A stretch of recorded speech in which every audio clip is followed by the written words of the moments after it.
Okay, Don, I think we're live now, and yeah, I think hold on, I got to refresh my thing. It's gonna show us YouTube ads and everything. Sorry about that. I should probably mute that. There we go. All right, perfect. Welcome everyone to the June 11th, 2021 live meeting of the Glendale Coin Club. Again, if you're not familiar with the Glendale Coin Club, we started in March 1959. We always meet on the second Friday of the month. We're known as the Friendly Club. I've been the president for several years. I also have Don Berry here, who's SoCal Box Breaks on YouTube. He's our club's secretary. I just want to welcome you all once again. Thanks for coming out tonight and joining us for this meeting. And I think, like we always do, we're going to start out the meeting with the Pledge of Allegiance. So if you guys don't mind joining us with that, I'll go ahead and make that full screen right there. And Don, you want to join us? Yes, sir. All right. I pledge allegiance to the flag of the United States of America and to the republic for which it stands, one nation, under God, indivisible, with liberty and justice for all. All right. Thank you very much for that. All right. As you guys know, Don Berry is writing down everyone's name in chat that's here. So if you have not spoken up in the chat room at all, he's filling out raffle tickets for everyone for our free giveaways that we do towards the end of the meeting. We have several prizes tonight. We have a couple 1/10 ounce silver rounds. We got a 1986 Statue of Liberty commemorative $50 we're going to give away. We got this coin here. It's an Australian War in the Pacific Battle of Coral Sea half-ounce silver piece. And then this one here is also from Australia. It's a Year of the Pig half-ounce silver round. So all those will be given away free to viewers tonight. So if you've not yet spoken up into the chat, make sure you do at some point so Don fills out a raffle ticket for you. It's now been a little over a year since we've been able to meet in person at the library community meeting room that we use. Hopefully we can get back there very soon. I know that we've had a few members contacting me, letting me know that the library is now open again. But as far as what I'm being told by the library staff, it's not fully open, especially not the community meeting room. So we're not able to use that yet. But if you guys know anything on that otherwise, or if you've seen other clubs meeting there or anything, just let me know as soon as you find out anything, and we'll get back there as soon as we can. As a reminder, if you've missed any of our previous meetings since we've had to start meeting here on YouTube, they're all still recorded and up there on the YouTube channel. There's even a playlist where you can check them all out. You can watch back the live chats if you're on a computer. We have had a lot of great guest speakers and lots of great positive feedback. So if you've missed it, you still have a chance to go check them out. Also, we do earn a little bit of advertising revenue on these videos through YouTube, and we do get a few donations during the live streams. And just want to remind that all helps fund the great giveaway prizes, and all the proceeds that I get from this do go back to our club. We do have these giveaway prizes tonight. Don's filling out raffle tickets for each person. I want to thank some donors, not only of a couple of the giveaway prizes, but also some of the auction items. Again, the auction items are all owned by our coin club. They'll all start out $1 tonight, and all the proceeds go to the club. But we had Gordon O'Rourke donate some items. We had John Duff donate an item. Fish and Hank from the YouTube chat. NCF XSTI, who I see in here tonight in the chat. And also Philip DeBoard also donated some items. So again, thank you all for supporting the club. I want to make a quick announcement that we're finally getting some coin shows in Southern California. Finally, there's one actually starting tomorrow in Arcadia. It's going to be Saturday and Sunday, June 12th and 13th. There's another show that I know I'm going to have a table at in July 4th weekend, July 2nd through 4th in Buena Park at the Holiday Inn. It's a new location. It's a new show. The guys that do the Buena Park shows in March and October, they're still going to do their October show in the typical location, but this one, July 2nd through 4th, is a new one, so hope you guys support that. July 10th through 11th, Coinorama is going to be in San Diego, and then August 20th through the 22nd, we're going to have our Golden State Coin Show in Arcadia. So that show is on. I just got done filling out the paperwork and confirmed that, and Borsaps are out to the dealers this weekend, actually. So unfortunately, the June 17th through 19th Long Beach is canceled. Hopefully, we'll be able to do the Long Beach show at the end of September. I think it's September 30th through October 2nd is what's scheduled. keep checking our Numismatic Association of Southern California coin show calendar for updates. They keep a really good listing of all the different coin shows in the state.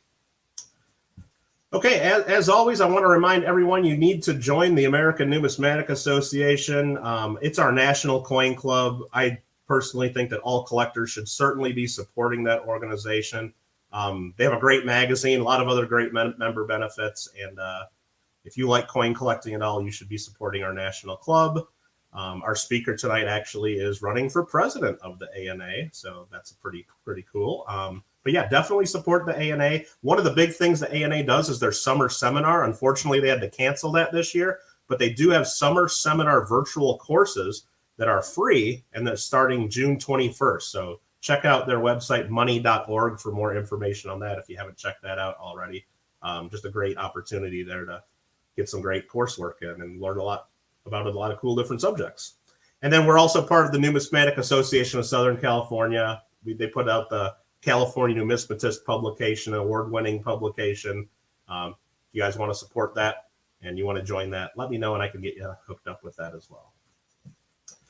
All right, I'm going to go ahead and add our speaker to the stream here for tonight, Mr. Don Kagin. Hello. Hello. Hello. Hi. Tonight, Don is going to be presenting a program to us all called Storming the Capitol, the Birth of Our Nation's First Official Currency. He said it was a catchy title with no current political ramifications, which might upset anyone's politics.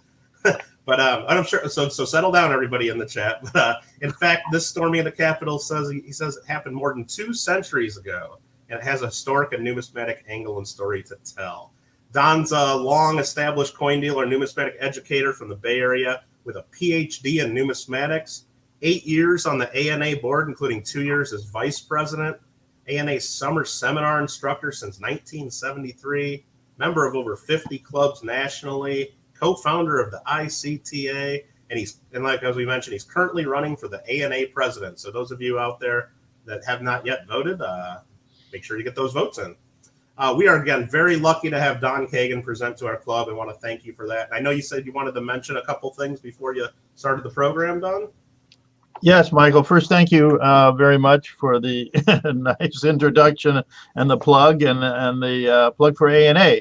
I second the motion. It is the best bang for your buck in numismatics. And for those thinking of going to Summer Seminar next year, there are plenty of scholarships out there. So I want to encourage you young folks and others to check into that and to be part of the coin camp. It's a lot of fun. I wanted to share with you. I thought most of you may have read in the news about the 1933 $20 gold piece setting a new world's record price. I happened to be there in New York on Tuesday for the sale of that coin, and we have gone through a horrible year, and there's been a lot of negative things happening. But I got to tell you, especially after being there at the auction and watching this coin bring almost double what the last world record price was for a coin, that our industry and our hobby is alive and well. There are people not just in our own industry, but people looking at our industry from outside and other areas who said, hey, this is kind of a cool thing, not just for perhaps an investment, but hey, there's some great stories here. And that 1933 20, I mean, it is the only legal one that you can own, and it did set a world's record price.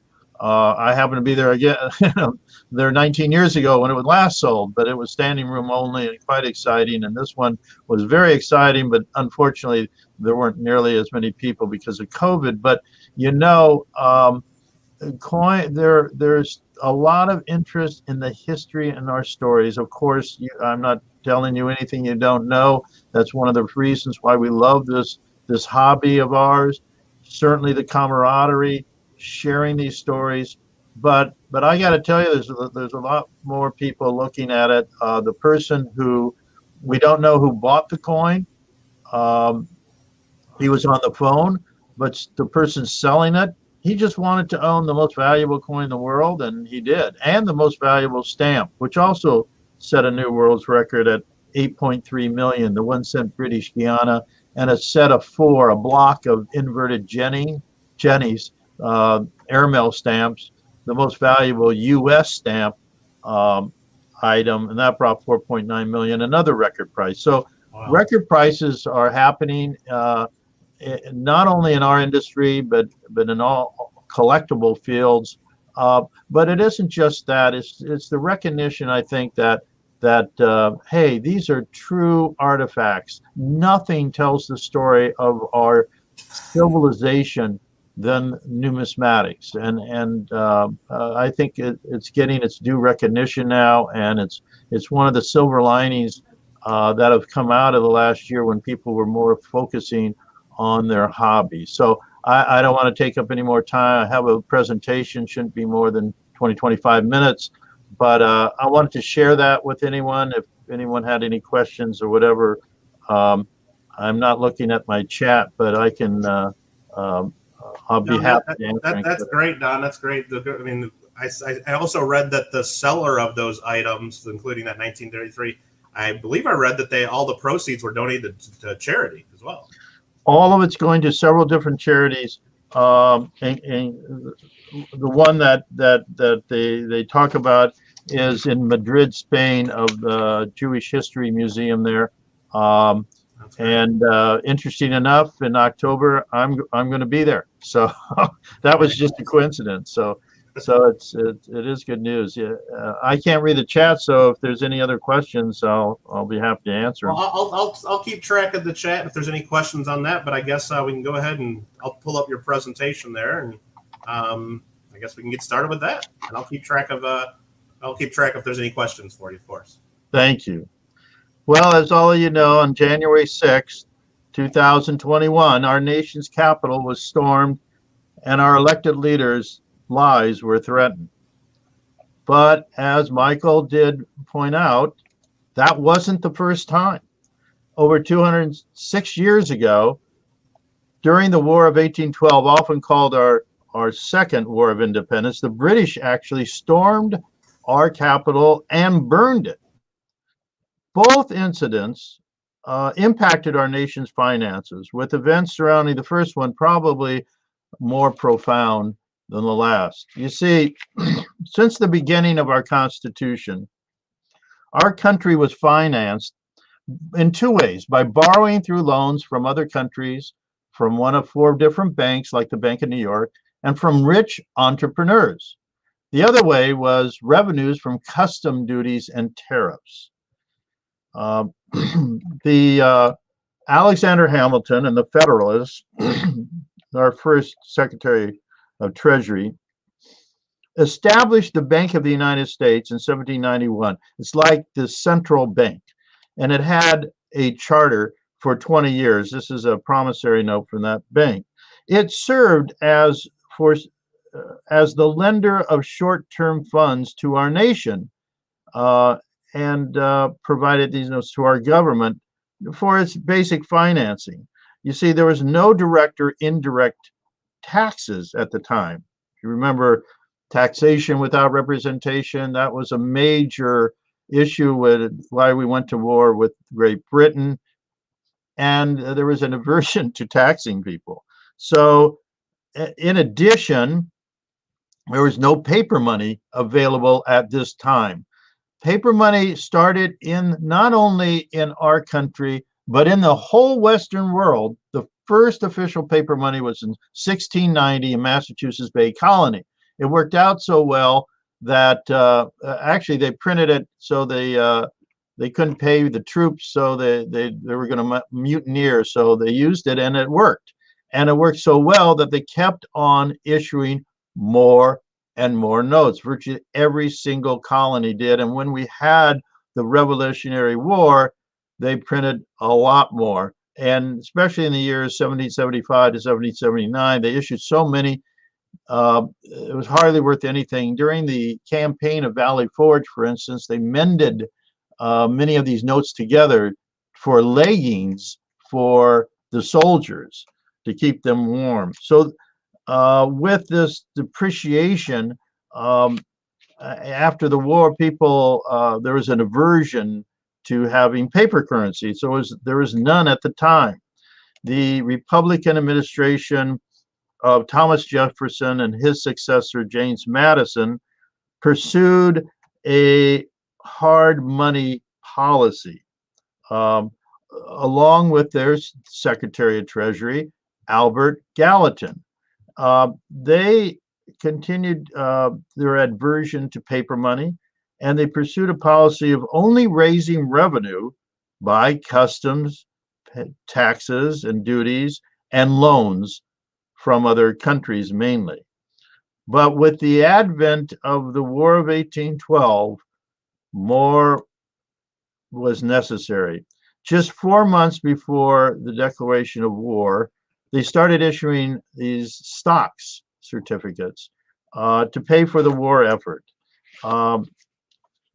They are interest-bearing notes, and they were backed by the stability of the government and specie reserve. That's hard metal, precious metal like gold and silver.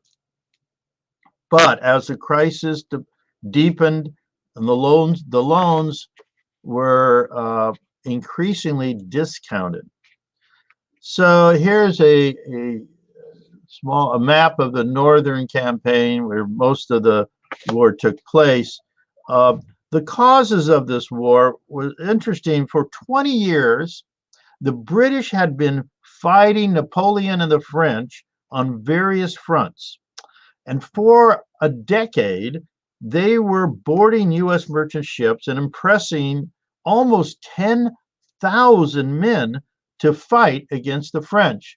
In addition, they were blockading ports here because, especially up in New England, because they were trading with Great Britain. Clearly, those colonies or states were not happy about that.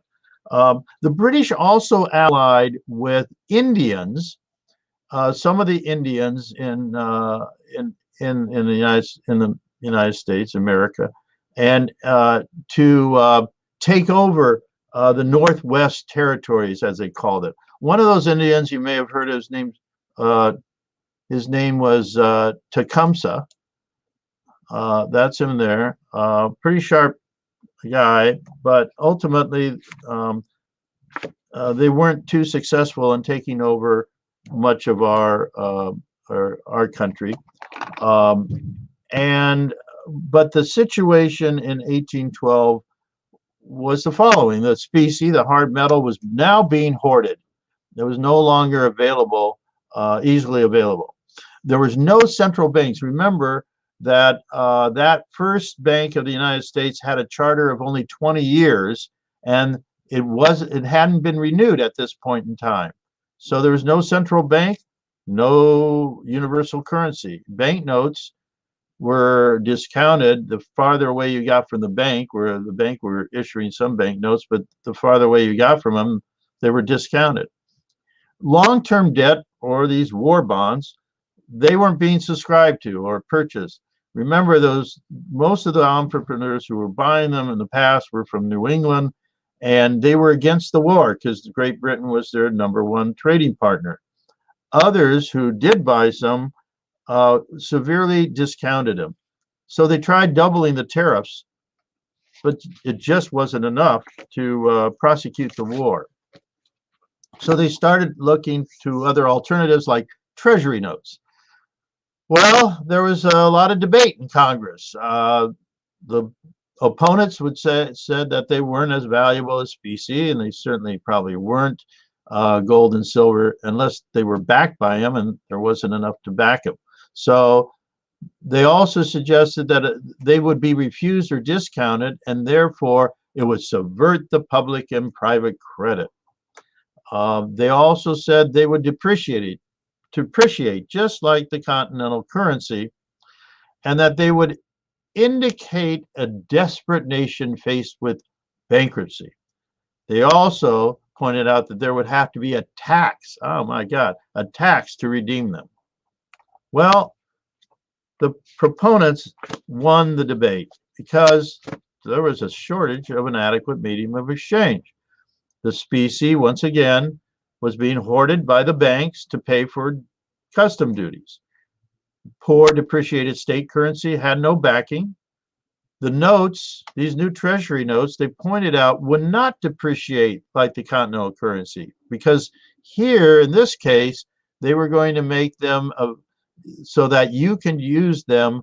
They could be used to pay all taxes, and the banks could use them as interest-bearing reserves so they could loan out more money. And furthermore, hey, the stocks and tariffs were inadequate, no other alternative. So they went ahead, and this is the first of 5 different provisions. First 5 different issues. The first issue, $5 million worth, was made of $100,000 notes, and they carried an interest of 5.4%, which is equivalent to 1.5 cents a day per $100. Now, they were transferable by endorsement, receivable for taxes and duties. They could be used as interest-bearing reserves by banks, and they were signed by designees of President Madison. You'll see this in a moment. They were countersigned by the Commissioner of Loans and later the Register of the Treasury. And they were sold by commission agents in Boston, New York, Baltimore, Philadelphia, and Washington, D.C. Here's a $1,000 note. Not real imaginative. An eagle, of course, and a shield and a cannon. And the $100 note, not much different. Again, these are not signed, so we call them remainders. And here's a unique uncut sheet of 200s. Interesting. Well, unfortunately, as the war drove on, there was difficulty in floating new loans, and they needed more. So they were forced into doing a second issue. Again, they authorized $5 million to replace the first issue of $5 million. This time they gave it a 2-year redemption period. Last one was 1 year. Same provisions of the first, interest bearing. None of these notes, even remainders, exist today. So by mid-1813, the war was going badly. There was a fear that the British would finally defeat the French, because they were on their way to doing that, and then concentrate all their troops in the United States. Well, as a result, the United States credit was weakening every day. War loan policy was hopelessly inadequate. Even offering loans at 6%, they were either rejected or heavily discounted. In New England, remember, the anti-war proponents not only wouldn't accept them, but advertisements for war bonds had to be offered anonymously to subscribers in fear of reprisals. And elsewhere, these notes, even with the interest, were depreciated a further 12 to 20%. And the people buying them were these speculators and entrepreneurs like this guy, John Jacob Astor, who was in the fur. You might know of him from the fur trade, but he was also a speculator and financier. Another one was Stephen Girard. But they were most likely buying them up and for this guy. His name was Nathan Rothschild, and he was. They had offices in England and France, and they ended up making a lot of money. But remember, there was a big question of whether the United States was going to win this war, and so it was a risk. Well, again, needed more. By the beginning of 1814, a third issue. This time was part of a $20 million package. $10 million was used to pay off the second issue, and this time they issued additional, besides the 1,000 and 100, they issued $20 notes. Again, interest at 5.4%. A few of the $100 notes, like this one, remain today. These are what we call partially signed remainders. We'll show you more of this later. Two of the designees of the president signing, but not the third one. So this was never circulated because it wasn't fully signed. Well, Gallatin started pushing and Congress to act further and make new currency. They fought back, and the pattern was set. They would try to get more loans and make it up with these treasury notes. They even talked about an internal tax. This is in 1813. The House even passed a resolution to tax people, but not only was it not passed, there was no infrastructure to collect taxes. As a matter of fact, we didn't have those kind of taxes for 100 years. Meanwhile, Gallatin was so frustrated that he took a leave of absence. He was so disgusted. Even people from his own party were not happy with him. So he left the Treasury in total confusion in 1814. Things were pretty critical, and we realized that the third issue wasn't enough. Precious metal was so scarce that specie payments, these hard metal payments by the banks outside of New England, was suspended. They wouldn't even pay those out. The new Secretary of Treasury, Alexander Dallas, stated that there was no adequate circulating medium to recommend, circulating medium. So he recommended to a certain extent some new treasury notes. There is also some discussion about rechartering the Bank of the United States, but that didn't happen for a little while longer. So during the last last year of the war, there was some interesting campaigns. Now remember how I said that in the United States was trying to, while the British were trying to get rid of the United States and attack the United States from the north, the U.S. troops were trying to get rid of the British in Canada. And they went up to a town called York, which today is Toronto. And they won. The United States destroyed Toronto and really ticked off the British because that was the capital of northern Canada. So the British came up with a three-prong attack, which included, hey, they're going to take over and destroy our capital. Guess what? We're going to do the same to them. So they came to the Chesapeake, and in 24th of August, 1814, they came up to Washington, D.C., and they captured it. And as I pointed out at the very beginning, they destroyed the capital. They thought, oh, well, this is great.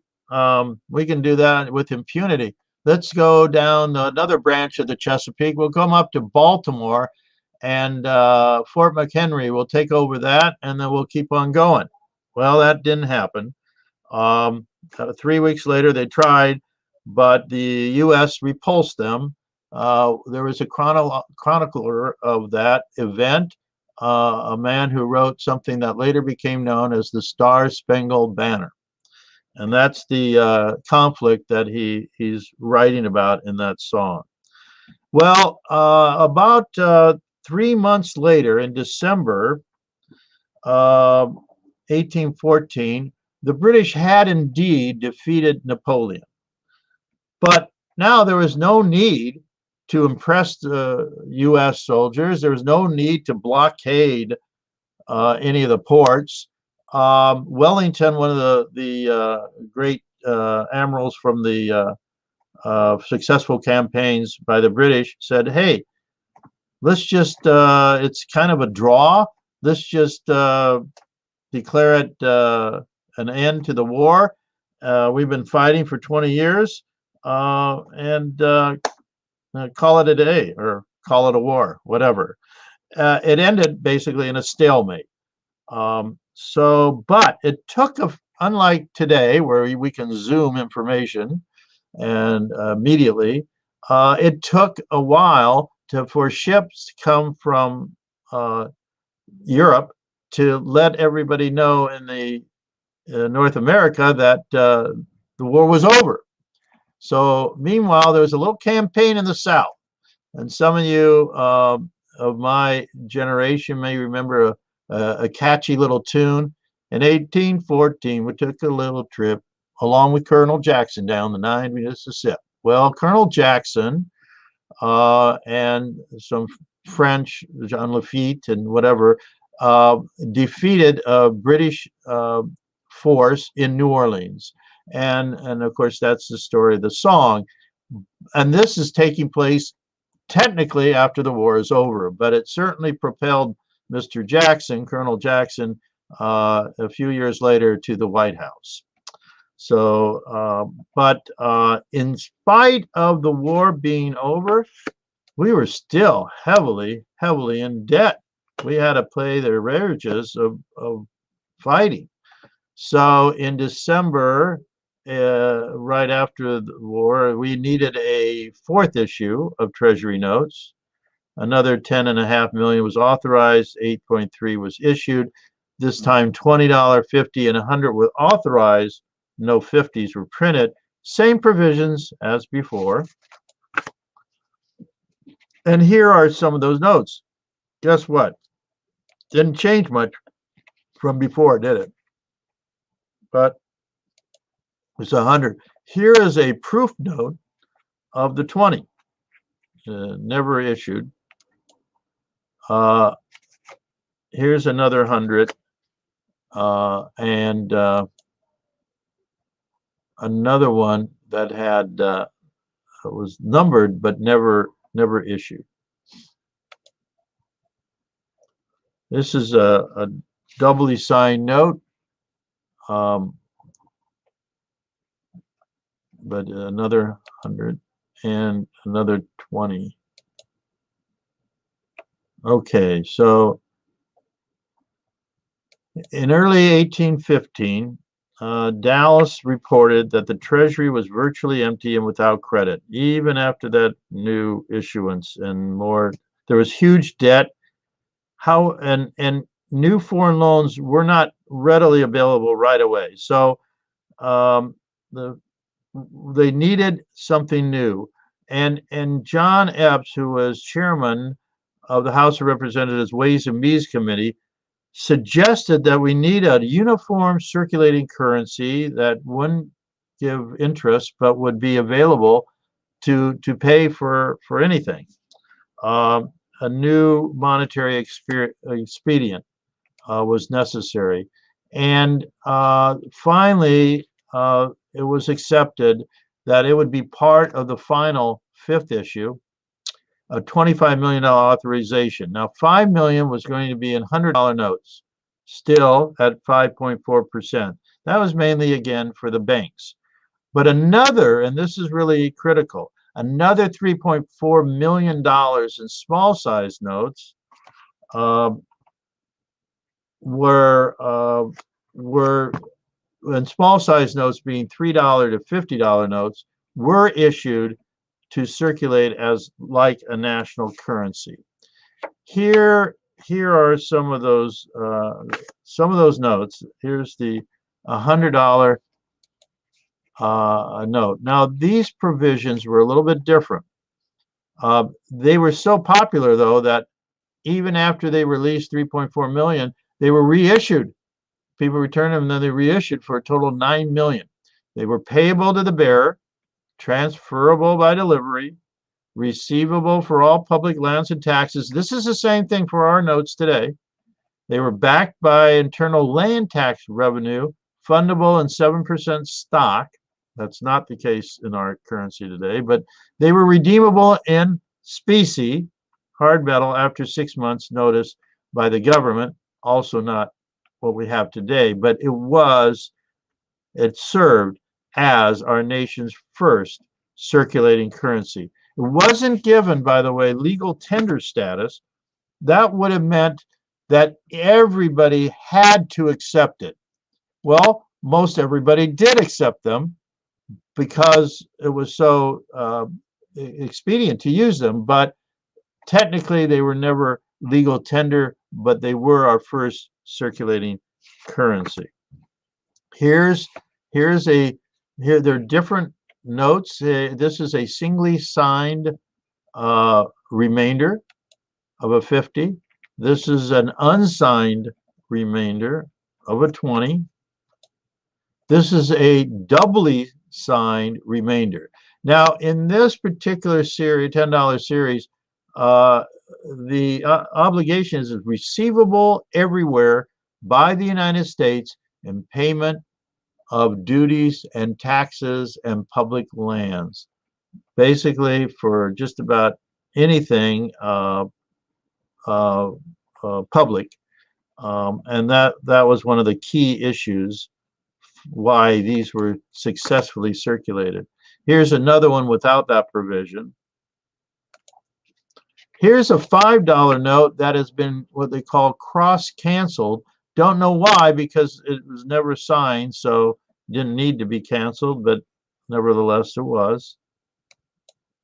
Here's a $3 bill, not phony. It actually circulated for $3, although this one wasn't signed. However, this one is.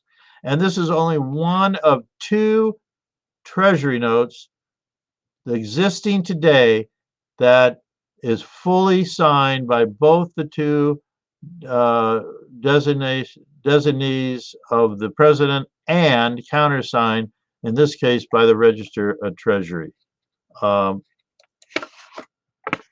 So you have, once again, proofs, never intended to circulate. They look like this with the holes.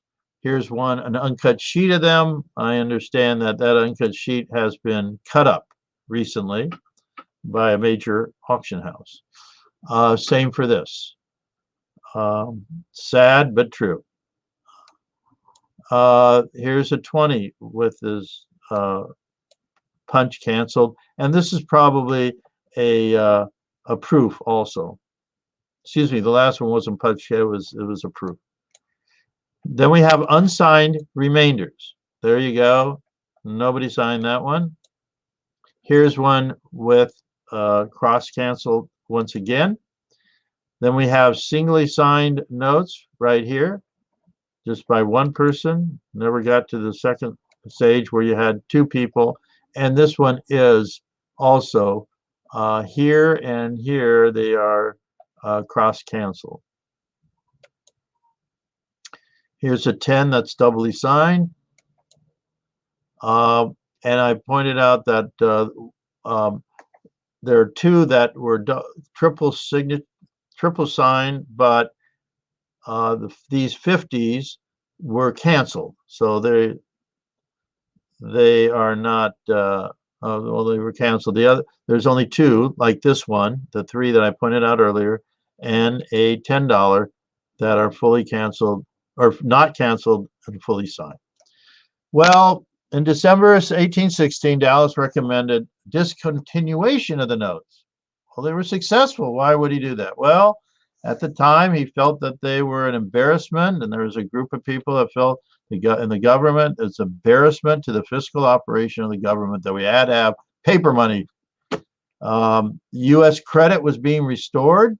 Okay, so loans could be obtained without having to discount them. And now, with the renewal of the second charter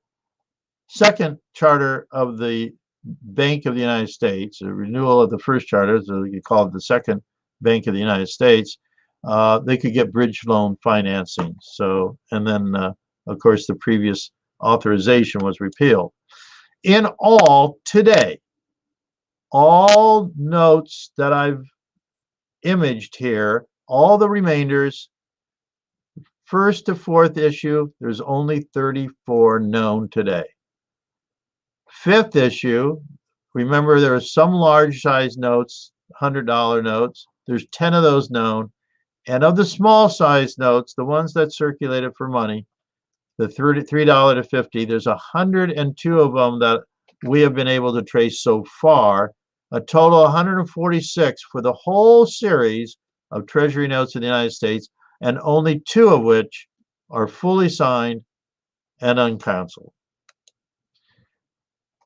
Clearly, these notes were a success. They were necessitated. Usually, these things are necessitated by a war. Loans and custom duties and taxes were inadequate.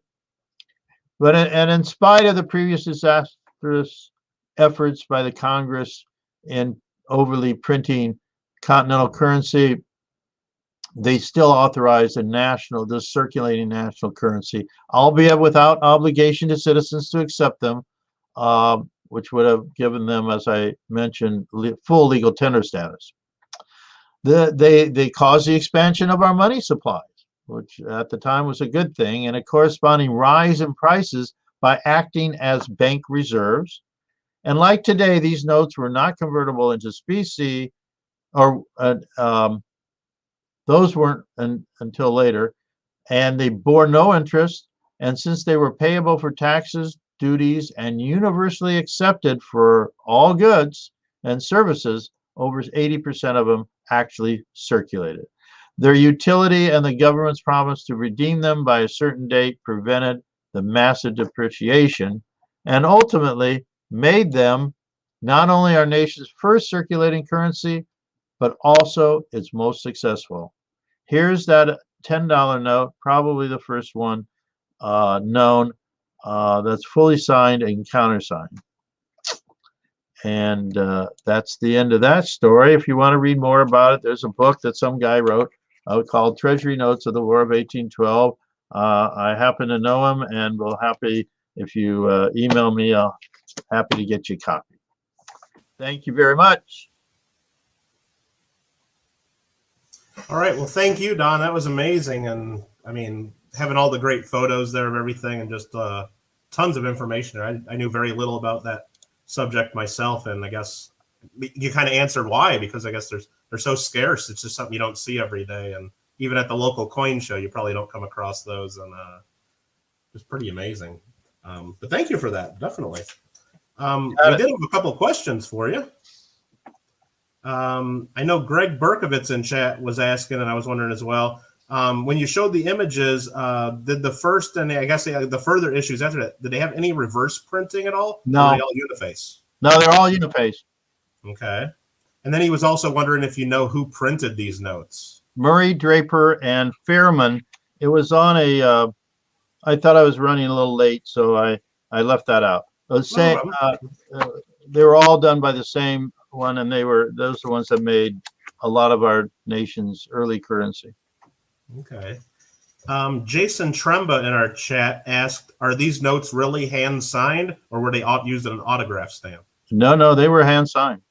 That's pretty crazy. They were paid, I think it was 75 cents a piece for each one of them. They were paid 75 cents or something. Yeah, and then Gringo in our chat was mentioning that he noticed that a lot of them weren't really cut straight lines either. It looked like they had trouble cutting a straight line, which is kind of cool. But yeah, and Greg also asked at one point, were the notes ever declared non-redeemable or expired? Only after they called them in what is 1816 when they discontinued them. They said they're no longer authorized. They were no longer. Yeah, you can't turn them in. Like, the interesting thing is, like, some of our currency from the Civil War, fractional currency, for instance, you can still use it. Those are still legal tender to you can turn those in, but not these. Okay. Walter Ostromecki just mentioned in the chat, what a fascinating historical story. Great research on your part. Kudos. Thank you, Walter. And definitely thank you again, Walt, for putting us together with Dr. Kagin and getting him to speak to us tonight. That's great. Yeah, I've been getting lots of good feedback in the chat. I'm not sure if you can see the chat or not where you're watching right now, but a guy named Farmer John asked, "Are these Perkins notes?" I'm not sure what that is, but maybe you know. No, I don't know what that means. I don't know either, Farmer John. Not sure what that is. All right, well, great. Did you have anything else or any other comments or about that? I mean, that was great. I mean, we really do appreciate that. I don't see any other questions offhand. Well, I just want to point out that as Walter has pointed out, he's given talks to, was a New Zealand Coin Club or whatever. This new technology, and I mentioned this the last time I was here, of Zooming, I hope to as many clubs as possible as they move into physically meeting. And for the first time, I did go to a coin club meeting that did incorporate the Zooming along with meeting for the first time in a year physically. And it allows people like myself to join in, to give a presentation. People who have moved away can be part of the program. I hope that you intend to do this in the future so that people, even young people who don't have a driver's license, could go to participate, or some older people who no longer are getting out much can participate. Yeah, we're definitely got to work on that, because like even right now in chat, I know one of the viewers I'm looking at there is from New Zealand. We got another guy from the Czech Republic in here, some from Canada. We have people from all over the country. And once we go back to meeting in our local library room, I mean, be ashamed to lose their interest and not be able to share our meetings with them. So I am reading some of the chats. Perkins notes, Greg is pointing out, was a type of printing. That's something I didn't know, but I'll look into that. If you want, my email address is really hard. It's don@kagins with an s.com. don@kagins.com. You can and I'll get you the book, and we can chat if you want, and I can answer any more questions. Right. It looks like Larry Powell too might have just joined the ANA, so because he says I am in the ANA now. So all right, good, great to hear. Yeah, you can. If you're an ANA member, you can go to money.org and look at the candidates and their profiles and answers to various questions. I'd encourage you to do that. If you're not a ANA member, unfortunately, you can't join tomorrow and vote. You have to wait a year. But again, I would encourage you to do that. A lot of freebies for young people and the award-winning magazine especially, but there's a lot of other things that ANA does so I'd encourage you to join. Especially the work I'm sure you were involved in is getting all that Numismatist magazine not only just digitized, but to where you can search it. And I just remember one of the first things I did once you guys had that up was just searched our local coin club, Glendale Coin Club, and found stuff that was written about our club back in the 60s and stuff that I never even heard about. Just a great resource for members. And one of my initiatives, if I'm elected president, will be to digitize the rest of the library. Oh, wow. It'd be a great resource. Well, the librarians, they do such a great job anyway. I just know that I've had the questions on things that I've had, and you know, you look up and you know that there's some book that has it, but the book's not available because it hasn't been printed in a while, and you get in touch with the librarians and they'll have that page scanned and back to you right away. They're great. So definitely a great resource. Greg Berkovitz says, Don, thanks for all your lifelong work. Very nice. It's been a pleasure. All right. Did anybody else have any other questions? I haven't seen anything else pop up. But again, thank you, Don. And while we're seeing if there's any other questions, I'm going to have to get your mailing address. We're going to want to send you one of these here. This is our 2019 Coin Club medal. Thank you. For Glendale Coin Club. It's a silver round, and it's got the design from the Pacific Railway medal from 1869. So cool. It's the 150th anniversary of that. So we'll go ahead and send you one of those for speaking to us tonight. And appreciate it. Appreciate that. All righty. Yeah, thank Phil's you. Reminding everybody that there's some great ANA summer seminars coming up this month. So definitely I encourage everyone to take advantage of that. I just got the email. If anybody needs that email forwarded, if you missed them, I can forward that to you guys as well. So. Again, if you have other questions like how does one get a doctorate in numismatic, be happy to share that with you. And some interesting stories about that. But again, Don at Kagins.com, and I want to thank you. I have another meeting to go to. Perfect. So okay, thank you all, and I hope I see all of you soon at a coin show. All right. Thanks again, Mr. Kagin. All right. Take care. Thank you. Bye-bye. All right. Don Barry, have you been writing down people's names? I have. All right. All right. I just didn't know. I mean, you've been quiet, but I know we had a speaker. I know. I'm just kidding. Wow. Just put myself on mute. All right. So very good. So what we're having everybody do is, if you have not yet mentioned anything in the chat yet, Don Barry has been writing down people's names on raffle tickets, because you'll have a chance to win. Not this. This is for Don Kagin, but one of these items here. Those are some free giveaway prizes that we'll give away directly after we do our show and tell.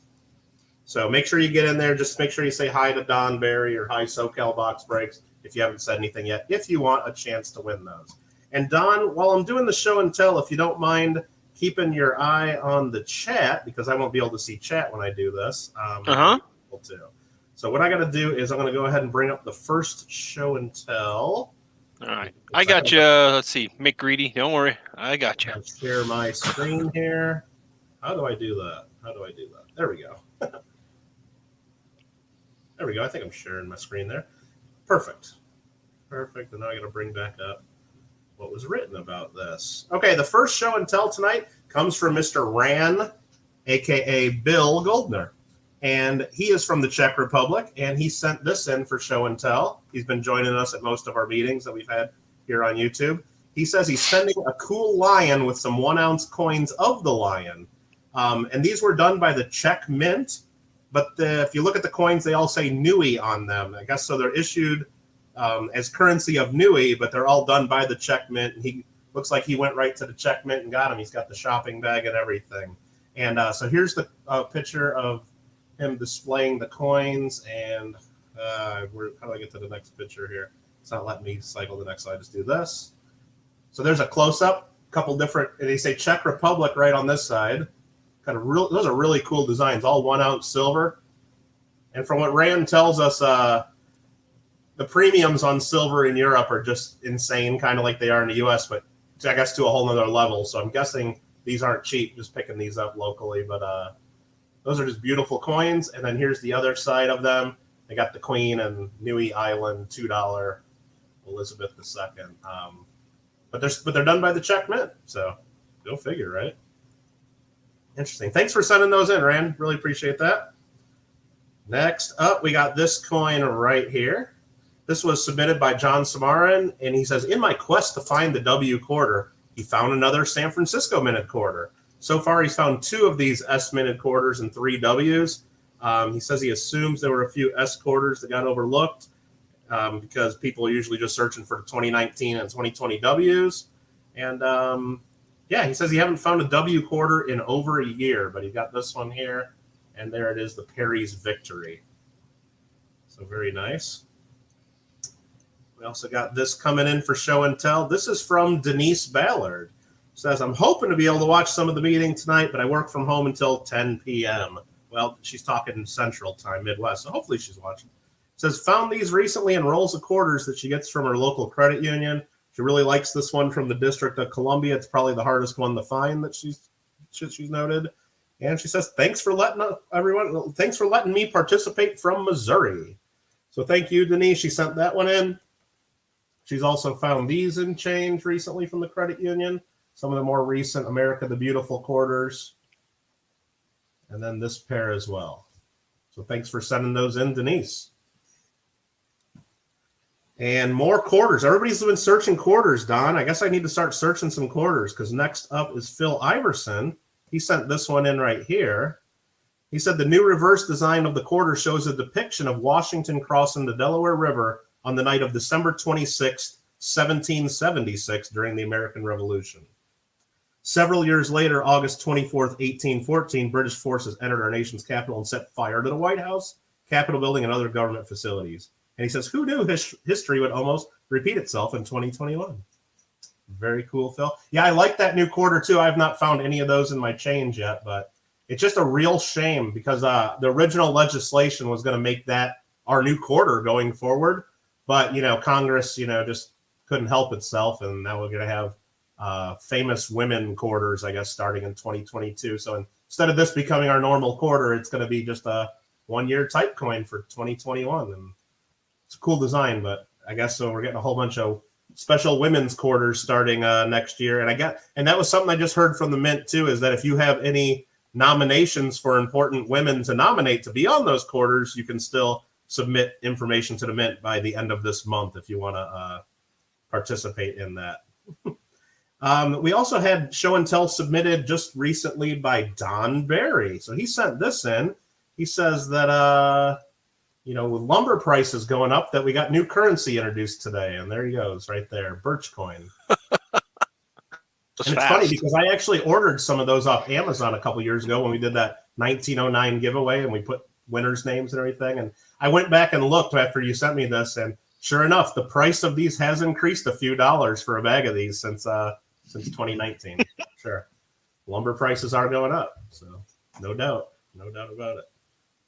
All right. So let me quit sharing that. Go back to here. And I got one for show and tell just real quick. How do I make myself the screen? There we go. It's this coin right here. It's a 1913D Buffalo nickel in an old Anax holder, type 1. Pretty cool. I actually sold this coin to Don several years ago, and I recently just got it back from him. And the cool thing about this, not only is it just a nice type 1 Buffalo nickel, but the holder, it says it's from the year 1313. So that's kind of fun. I don't know. It's just a misprint on the holder. They call it a mechanical error, and they're not supposed to leave the grading companies like that. So, but as soon as I saw that when I originally found it, I'm like, oh my God, I have to buy that. And I probably paid way too much money for it. And then I probably sold it to Don for a couple dollars more, and then he paid way too much money for it. And then now I got it back from him. And then I'm sure when I sell it again, somebody will pay too much money for it because it's just cool to have it say 1313D. Right? I think it's cool. So very, very cool. All right, let's go ahead and get back to getting Don on the screen here too. Let me close all these show and tell windows and get back to the chat. And did everybody, Don, Ed says sell it to Don again? I just might. I don't know. You never know. You never know. I mean, it's happened. He's tried to sell me my own coins. I mean, once I get it under my camera or under my lights at a coin show, once we're allowed to do coin shows again starting next month, yeah, I mean, who knows? Maybe he'll just like it again and say, I need that back. By the way, NCFXSTI, thank you for the $10 super chat. I also saw a couple other super chats earlier in the stream that I didn't want to, interrupt any speakers or anything, but I saw Mr. Marmello sent some in, and I saw Gringo OG22, and I might have missed another one or two, so I apologize for that, but I check that at the end of the stream. I get like a printout from YouTube, and we'll make sure all that gets into the Coin Club treasury for sure. Mikey, how you doing? Good to see you in the chat. Don, did you get a ticket in for Mikey? Archaeology Hold Mikey? On. Make sure. But I thought about putting this under the scope, this 1313, and saying if anybody could guess the date on the holder within 100 years, I'd give it to them, but I figured Don would just guess them. But no one would have guessed it anyways. No, nobody. Well, you would have. But... I know. I wouldn't have guessed. I don't guess. No, that's cheating. David Schreider says there is a market for error labels, small but growing. So, David, this will be in my case at Buena Park probably July 2nd through 4th. 1313D right there. And I also got this one too. This one's not as big of a deal. It's a 1913 type one, but it's really a 1913D. It says on there, but so they just forgot the mint mark. Not as big of a deal. They didn't miss the year by 600 years or anything. but yeah, anything fun like that is collectible stuff that should not have gotten out of the grading company. So Mikey says, I just got here, Kittle. LOL. Don't forget to put me in the giveaway. LOL. Well, are you really laughing out loud, Mikey? You'd be crying out loud if we didn't get you in the giveaway. I know you would, but You want to give some stuff away, Don? I am ready whenever you are. And Mikey what we're is going to do is we're going to do the giveaway, and then we'll go do our auction right afterwards. Again, there's 15 items in the auction. Several of them were donated tonight, and I'll mention the donors when we get to those items. So thank you guys for that. And everything's going to start at $1. All of them are owned by the Coin Club. Not sure what else to say about that. All the items are listed down in the description below. David Schreier says, looking forward to Buena Park. Absolutely. Jason Trumba, thanks for sharing your club with everyone. Great speakers. Well, thank you, Jason. Appreciate that. Very nice. Very nice. Thanks for the $5 donation to the club. Bill says, David needs to start working on a new book of error slabs. There you go. There you go. JW says, Mikey's giggle snorting right now, not laughing out loud. And Rand says he's having pizza for dinner. Is he always? No. Mikey actually had homemade meatballs and rigatonis for dinner. So I'm the one having pizza for dinner. Yeah, Don Barry's having some floor pizza right now. Yep. Yep. All right, who's going to win the first 1/10 ounce silver round walking Liberty design? Lindsay. Lindsay? All right. Way to go, Lindsay. Now remember, to claim the prizes, you just need to send me an email with your mailing information. Otherwise, you don't get it. I don't know how else I would get it to you. Who's going to win the 1/10 ounce Buffalo design? It is Pine Creek Coins. Pine Creek Coins. Perfect. Lindsay's like, wait, what? Yeah, Lindsay, you want a 10th ounce of silver? We'll mail it to you. Unless you don't want it. Unless you don't want it for some reason. When will Michael Kittle order Don floor pizza? Well, Mikey, he would actually have to do a real stream other than just leaving Minecraft running. Oh. When are you going to do a coin stream again? I don't know. Tomorrow? Okay. Fine. Who's going to win the 1986 Statue of Liberty commemorative? Mark Mussman. Mark Mussman? Nice.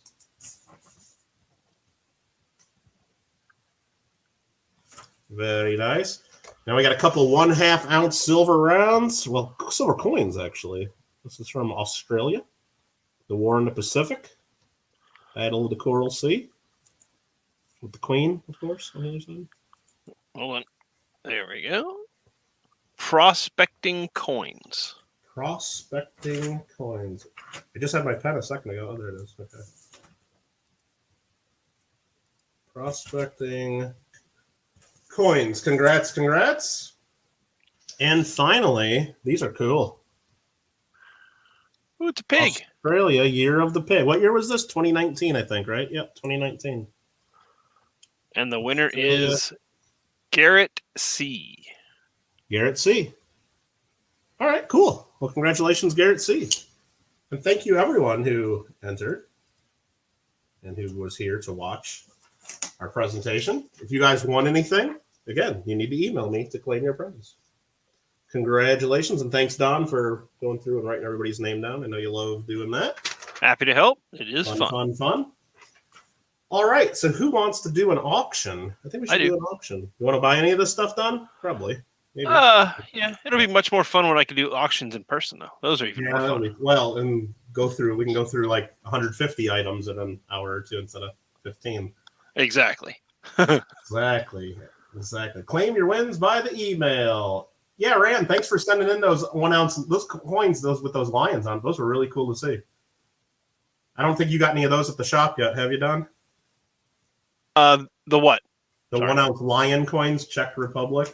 I have not seen those. Nope. Haven't seen any of them. I mean, it shows. Usually that really expensive, like high end stuff doesn't make it around. I mean, usually people are ordering those from Europe and they keep them. They don't just immediately go to coin shops. Yeah, no, we don't get much of that very high end stuff. Lindsay, I just got your email. That's pretty funny. Claiming, he's like, I'm going to actually read that. He's like, I don't know much about coins, so I guess I'll take it. And then he's like, give me, okay, yeah. Lindsay, it's a little piece of silver. It's not going to hurt you. Maybe you'll love it. So I got it. All right, let's do this auction. So remember, auction, every item starts at $1. We do have some rules. You got to be, 18 and over to bid. You got to pay. I'll send out invoices, no fake bids. $5 shipping added to every order, whether you just win one item or whether you order and win all of them. $5 shipping. even if it only costs us $3 to ship it, or if it costs us $10 to ship it, whatever it is. $5 flat shipping is what you get charged. Mikey wants to know, does Don still have the graded Great Britain silver coins that he showed in one of his past streams? Yes, I do. Okay. Well, there you go, Mikey. But let's go. Item number 1. Let's get through this because we got some video games to play maybe later, don't we? Don, have you been playing the new Minecraft update at all? I have not. I've been playing some modded Minecraft in 1.14, actually. I've gone backwards. Oh. I don't know. I know. There's some cool stuff in the new one. I know. I'll get there. I'm just, slow. Okay. All right. I'm trying to find my list of the auction items so I can do a copy and paste, and there it is. Close this image of the wooden nickels. No, don't need those.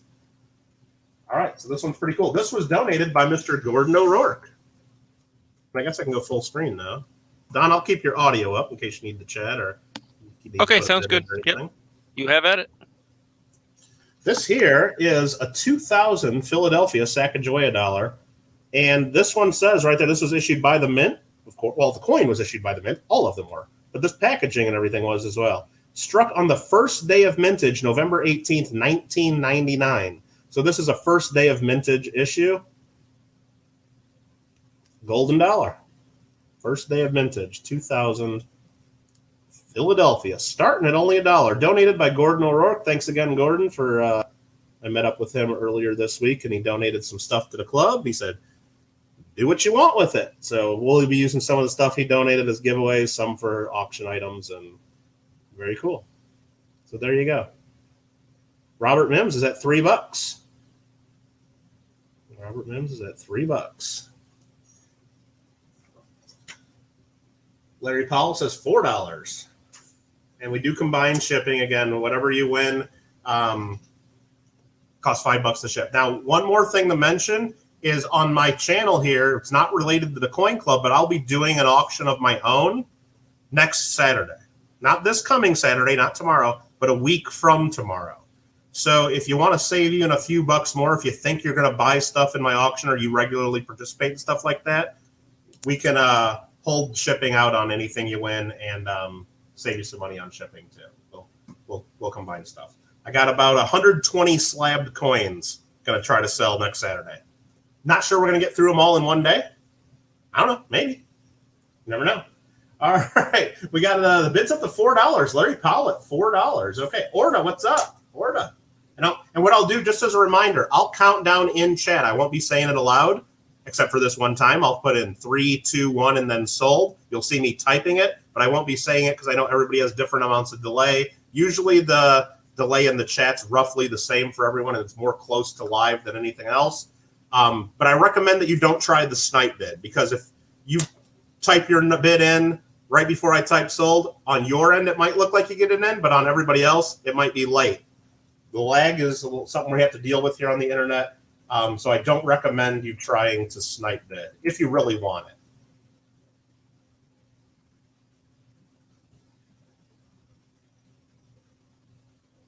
What's the auction about next Saturday, Mikey? It's going to be all slabbed coins. There's error coins. There's probably, 10 or 20 error coins that are certified. There's some sample slab coins in there. There's Lincoln cents, Jefferson nickels. There's Walkers. There's Franklin halves. There's some Morgan dollars. There's a few peace dollars. There's commemoratives, modern commemoratives. There's a little bit of everything, And I will have a list up, and I plan on doing a preview of everything on probably on Thursday. So Larry Powell gets that, right? $4. Larry Powell, the second. Thank you, Larry, and thanks again to Gordon for that donation. Next up here is a cool one, too. Let me copy the information in so you know what this is. Again, everything starts at $1. This, too, was also donated by Gordon. Save the sniping for eBay, says Ed. Exactly. Aiden would like to buy some Kudo coins. I'm sure we could try to arrange that, Aiden. I'm sure you can try to arrange that, but I don't think you need any. You have everything you need already on that game. All right, so what this is, Gordon donated this. This is a 1963 Franklin half in a sealed envelope with stamps. Mike, that is called a philatelic numismatic combination. Okay, what he said. And this was done December 19th, 1989, part of a Benjamin Franklin collection. This commemorative cover honors Franklin's Poor Richard Almanac, begun December 19th, 1732. Okay, very cool. And it's got a couple old stamps there. Very, very nice. Very, very nice. And it's a really nice Franklin half, actually. It's uncirculated.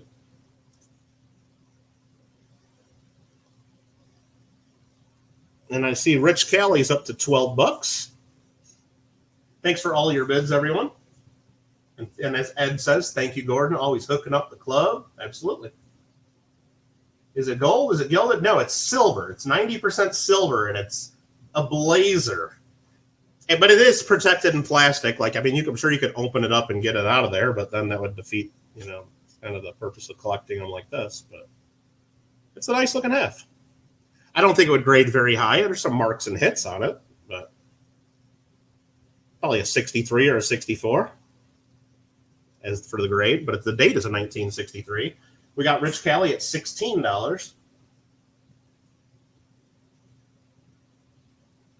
Is it a full bell lines? Probably not. But let me look with my loupe real quick, and if I think it is, I'll show it under the microscope. But I know this is a tough date to get that. No, it's not. I mean, it's got an okay strike, but it's not full bell line. It's got some bell lines, so maybe an SBL, but not an FBL. NCF XSTI is at $18. $18. Okay.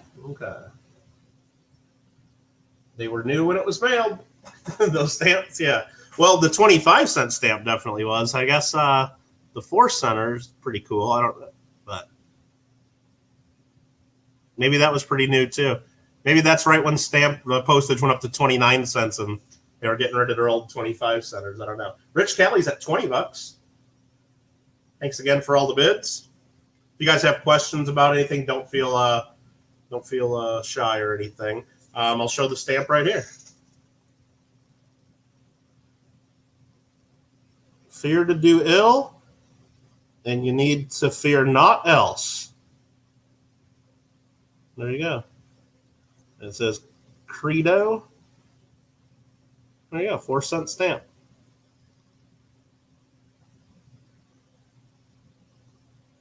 And is that Ben Franklin's signature? Yeah, it looks like the Ben Franklin stamp. Probably came from Poor Richard's Almanac. Don't know. I don't know my history as much as I should probably. But there we go. It looks like Rich Callie's still in the lead. Let's see the coin once again.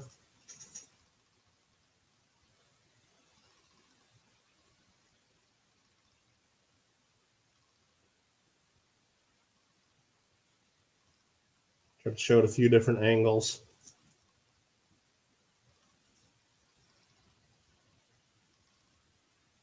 Not a super high grade. It's got some marks on it, but some of the marks are on the plastic too. There we go.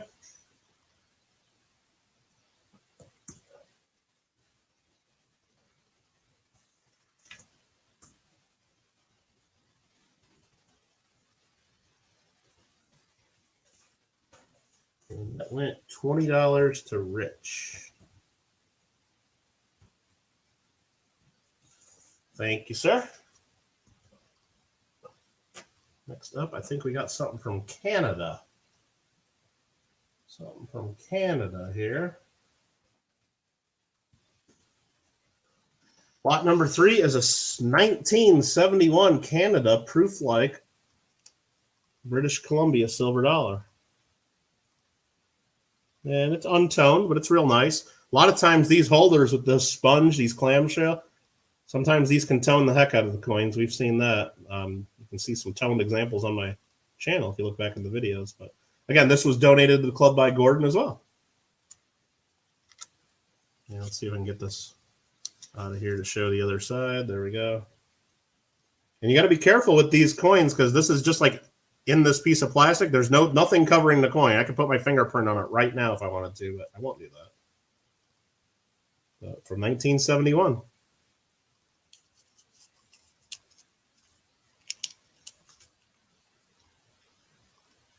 These are 50% silver, and I think they're, what's the weight on these? Is it, I think it's just under a ½ ounce pure. Is that right? Maybe it's 4/10 of an ounce, so 3/10. I don't know what it is. I don't remember. Dennis Berry says $22 though. And then he retracted. Must have missed the count. So we'll say NCF XSTI is at $5. No problem. No problem if you typo. Mark says they're 0.375 ounce actual silver weight. Is that correct? Okay.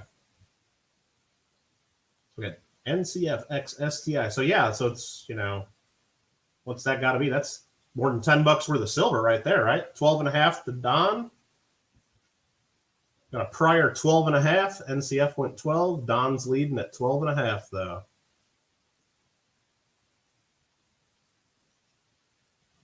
No problem, Dennis.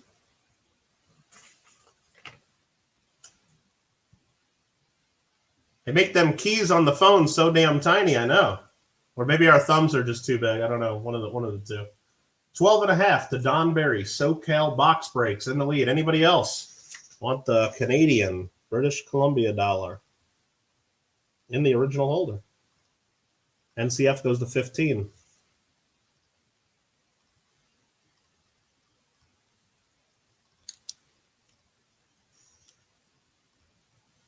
$15 to NCF XSTI. Mikey says, I use my phone for YouTube all the time. I know you do, Mikey. I use mine for a lot as well. NCF's like, you could have made Don pay. Well, yeah, probably. But.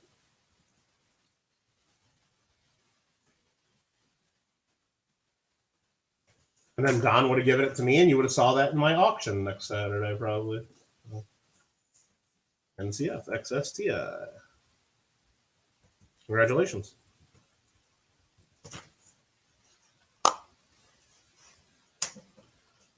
Next up, we got this little guy. I'll put some information in there so you can start bidding. Lot number 4, a 1987 United Kingdom silver proof 1 pound coin. These are sterling silver. It says here they are 9.5 grams. That's probably total weight, so actual silver weight's probably 8 something because it's, you know, sterling. So you gotta multiply everything by 0.925. Let's see if I can get this darn coin out of here. Sometimes these are tough to get out of here. I'll get it out of there. There we go. There you go, 1 pound. And they're thick coins. They're thickies for sure. 1987 with the queen.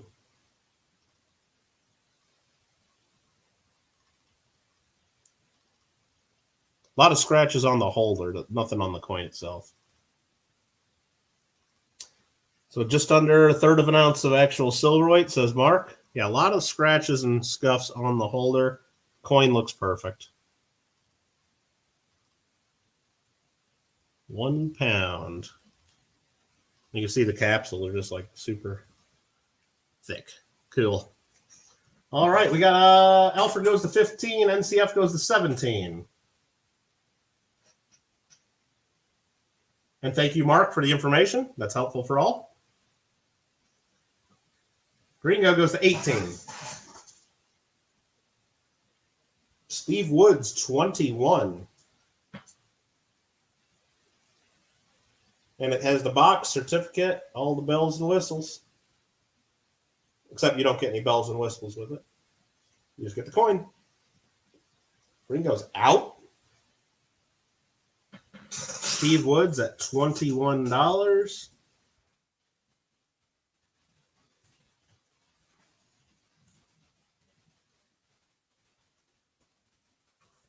$1987.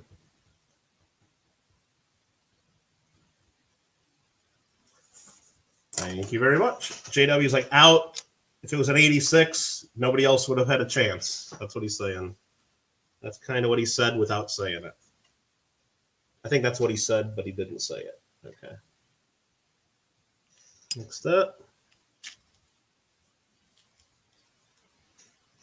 Somebody cut some 2.5 by 2.5 holders in the bell shape for the Franklin. And the person that did that is named Philip the Board. He's a friend of ours on YouTube. Donated these to our coin club.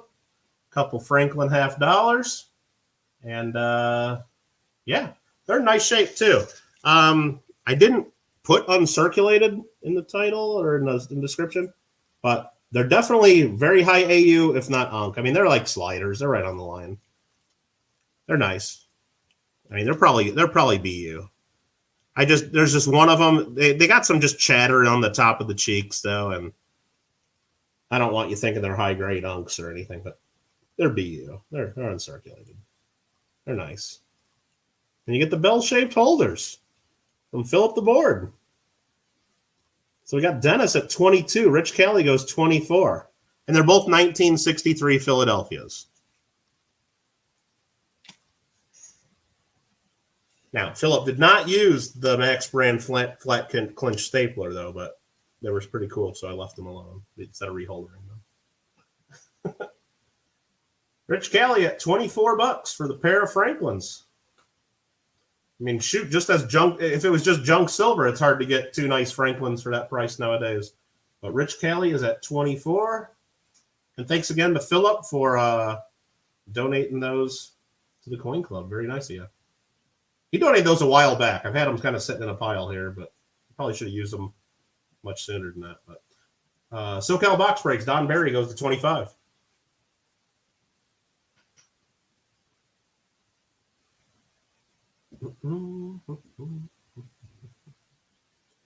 $25. Straighten out the sticker there. Rich goes to 27. There's Gringo putting in information about Amazon and putting in information about the coin shop where Don works at and their eBay and all that. Absolutely. And there's Nightbot telling us about the monthly free coin giveaway. If you're not in on that, get in on it. Giving away a couple cool 1 ounce silver pieces. Premium pieces for sure. And those are yours, Rich.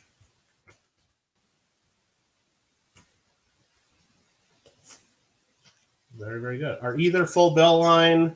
I would say no. I mean, one is real close. The other is not. One's closer than the other, but yeah, I'd say no on either. All right, so this is pretty cool. I'm going to have to get the microscope out for this. If you guys were here last month for John Duff's presentation on toy money, you're going to like this. You're going to like this. And if Mr. Marmello's here, you guys are going to have a tough time winning this because it's got Queen Victoria on it, and he kind of likes Queen Victoria. So let me switch my camera. Bear with me here. You can start bidding if you want, but you're going to want to see it. You're going to want to see this. So here we go. John Cook & Sons mark counter. So it's toy money, just like John Duff showed in his presentation. And these are pretty scarce, and this is an imitation half sovereign. So we got the information on the other side there. Oh, I think it goes this way, sorry. Imitation half sovereign. It's got some discoloration. It's not made of silver. I think it's just silvered. I think it's, probably some kind of base metal like bronze or something or copper, and it's been silver washed. Lots of detail, though. Lots of detail. Steve Woods goes to $20. SoCal goes 22. But yeah, I mean, tons of detail. John Duff, after the presentation, he was really thankful and saw everybody's response on how much everybody loved the different pieces of toy money. And he's like, you know what? I got 2 of these in my collection, and I only need the one. And so he sent this and mailed it to us to use as a donation to the club. And I'm like, well, we're going to auction that off. That's just too cool for a giveaway, I think. But SoCal's at 22. Silvered brass, he says. Okay. And that's John Duff there, right in chat there, Farmer John, in case you guys didn't know that. Where did Marmello go? Marmello's probably on a tea break right now because he'd be paying double that for this right now. NCF XSTI goes 25. Gringo went 23. Oh, somebody's going to get a deal on it then. Somebody's going to. Dennis says, I have toy, plastic, aluminum, wood, lead, and even chocolate. I like the chocolate coins too. Yep, it's a very cool piece. Thanks again for the donation, John. That's awesome. SoCal goes to $26. And Steve Woods was second at 26.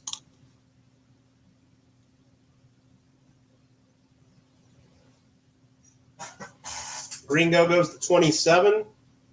Gringo OG 22, first at 27. NCF goes to 30. Again, little tiny coin, but tons of detail. Oh, you think that's what it could be? He might be doing a wheel right now, Alfred. Yeah, it's either that or T, right? Steve Woods is up to 32.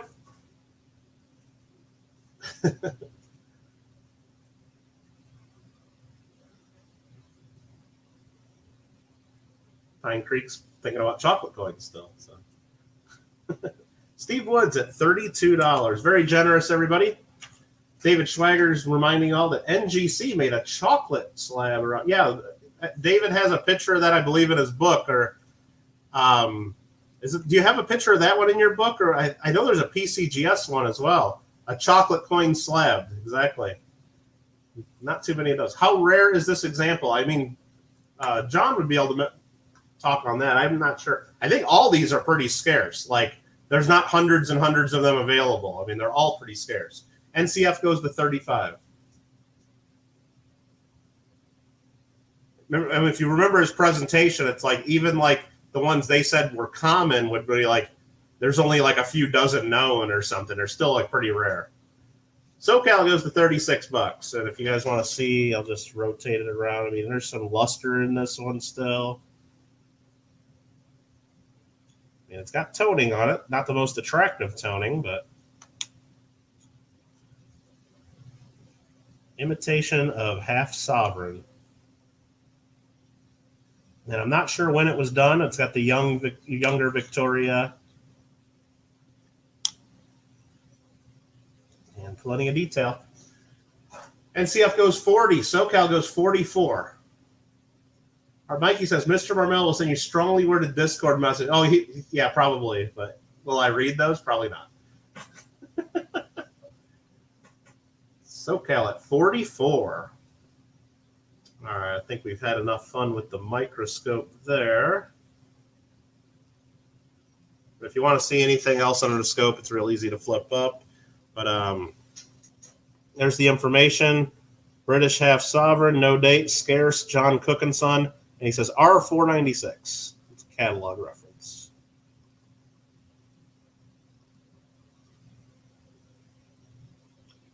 There's Marmello. Marmello says 55. SoCal goes 59, and Marmello jumps it to 77. Marmello goes to 77. Marmello got back from his tea break just in time, didn't he? He likes Queen Victoria, I think. Very generous bid for both of you guys. Farmer Johnny, you come back and do another presentation. That was an awesome presentation. Yeah, definitely, Duff. You got another presentation. I think we got two more presentations lined up. We got Walt Osterbecke. He's lined up for our July presentation. And if Phil Iverson's still listening, I've been meaning to get back to you. We could use you for August. Because I know you had a presentation that you were wanting to do soon. SoCal, you going 78 on this? You're going to try to beat Marmello? Oh, no. Marmello goes 85. Okay. Marmello goes to 85 on the little Victorian toy money. And thanks again, Duff, for donating this to the club. Definitely helps out the club, and it's going to get it in the hands of someone that really wants it, that's for sure. Now notice, everybody, Marmello's bidding on this, something he really wants. He's not mentioning any lag. He's not mentioning any delay. Not wasting any time, getting his bids in immediately. And SoCal box breaks right at the wire, 87. Right before I was typing sold. Right when I was typing sold. Again, little Victoria.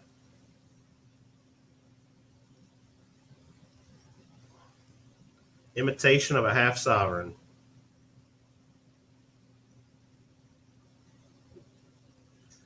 Now he's going to mention lag just because I said that, right, JW? Just because I said that. All right, $87 a SoCal. I'm going to start counting it down and not posting change in bids. No, Don, you can't count it down yourself. You can't count it down yourself.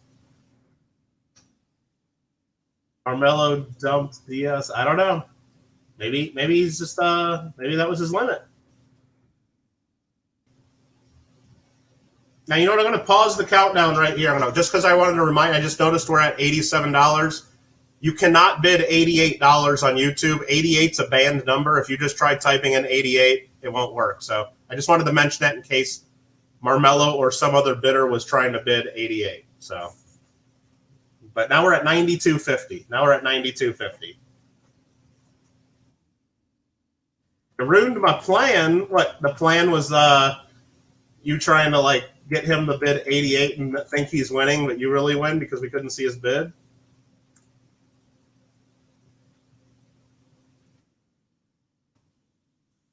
That goes to Marmello. 92.50. Thanks for your bids, guys, and definitely thank you for donating that, John Duff. Nope, Don, you were too late. You were too late. Too late. You'll have to win something else.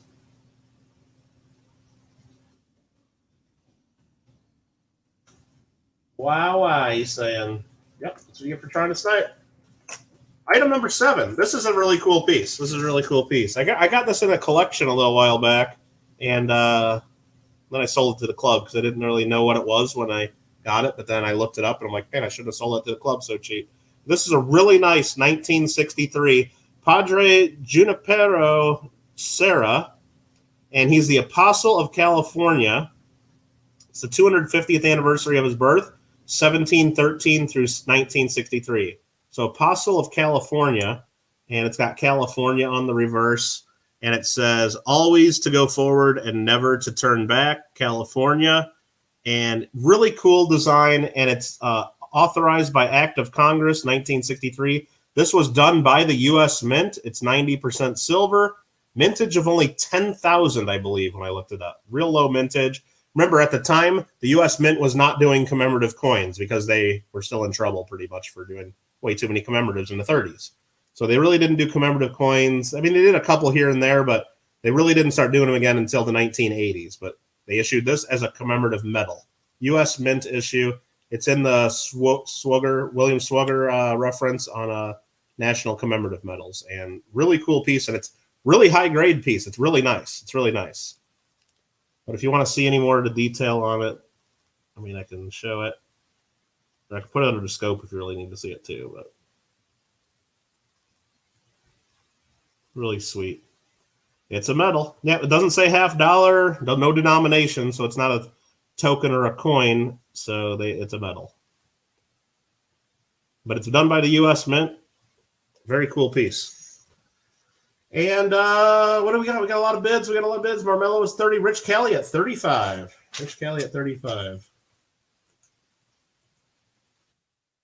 It is really cool. And I know NGC will grade these and put the catalog reference because they are U.S. Mint strikes. And Gringo goes to 37 right when I started the countdown.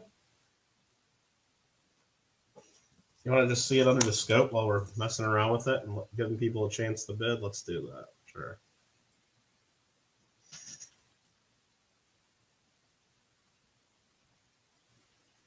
There you go. There's all the missions.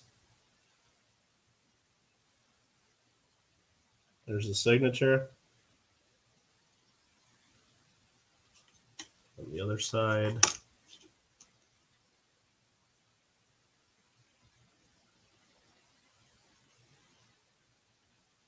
Who's the captain of that ship?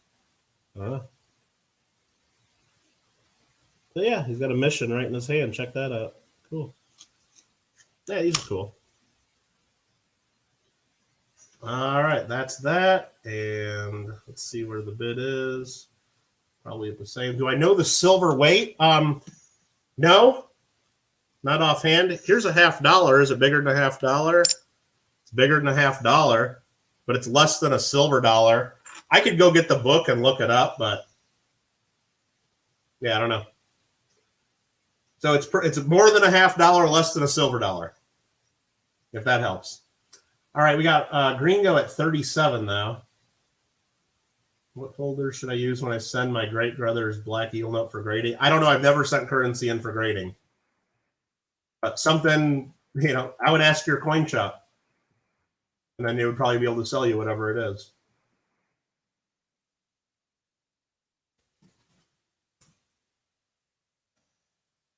Yeah, I know. I just didn't write down the silver weight or anything on it. Nope. I know they made them in bronze as well, though. So who got that? Gringo? All right.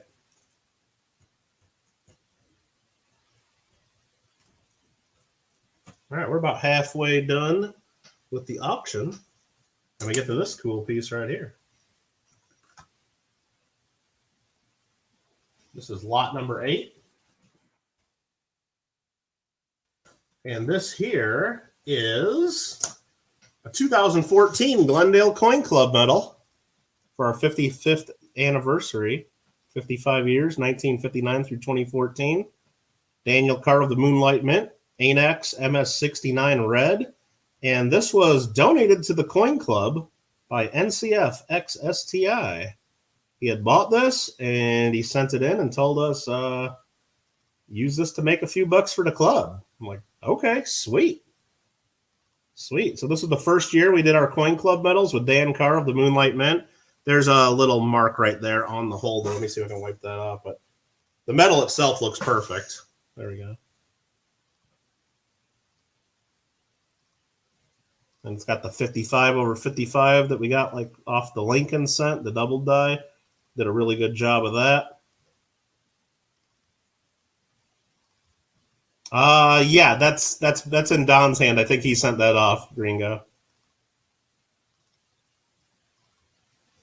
Only $10. I know it costs more than that to get these graded at ANAX, let alone the cost of the metal, but we're up to $10 for DTT. Hopefully it gets a little more than that. Again, this was donated. All the proceeds go to the club as a donation too. Thanks again, NCF XSTI, for sending that our way. Rich Cali goes to $12. Gringo goes to 15. He ended up with 2 of them. Yep. Gringo goes to $15. Again, this is the first year of issue that we did. And we've used this same obverse die ever since 2014. So this was when the dies were nice and fresh. So you get a really nice strike. If you look at the latest medals we did, you can see there's some areas where the die is starting to come, get a little weaker. And there's some clashing that shouldn't be on the die. Because I think he clashed our dies in 2016. So now there's die clash marks on the newer ones. But this is like a great job. Great job. Robert Mims goes to 18. Yeah, at MCF's like, I'll buy it back at that. But hey, we'll give people a chance to bid. We can't force them to bid. It's a real auction. We start everything at $1. I know. I mean, believe me, I would be bidding 2 right now, but I don't want to. I just don't want to bid and compete against people in the club. I just don't do that. But it's worth more than the 18. Rich bumps it to $30. Very nice. Gringo already has one, so he's going to let someone else get it. Fair enough. Fair enough. Rich is at $30. Thanks again, NCF, for the donation. DT goes to 32.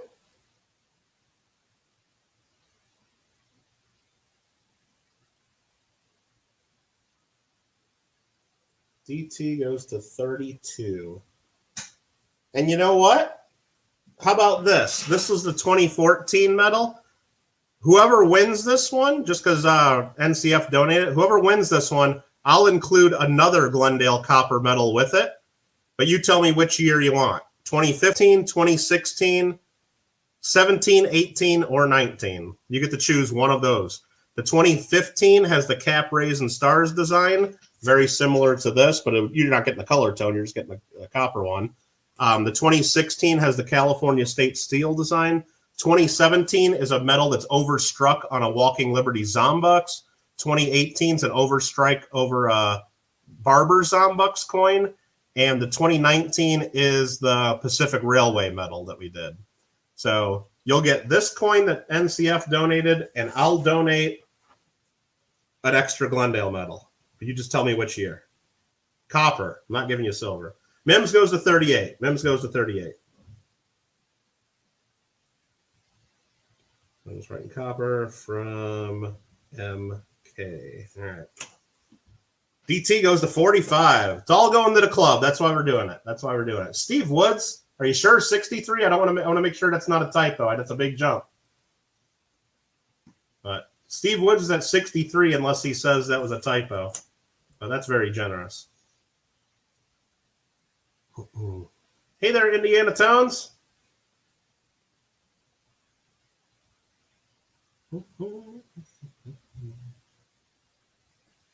And I had to quickly think just to make sure I had all those coppers available depending on which date you pick. And because I'm starting to, I mean, believe me, whenever we made these, I ordered a bunch of them for myself because I'm the club president, of course, and I wanted to have more for the club and more for new members as they came along. But I'm starting to run low on a couple of them because I've been selling too many. I haven't kept enough for myself. I got to be careful. But Steve Wood says, yes, we're at $63. $63. Remember, you get this one plus any other copper medal. It won't be ANAX graded. It'll just be in the original capsule from when we had them minted. But you tell me what year you want, and we'll do it.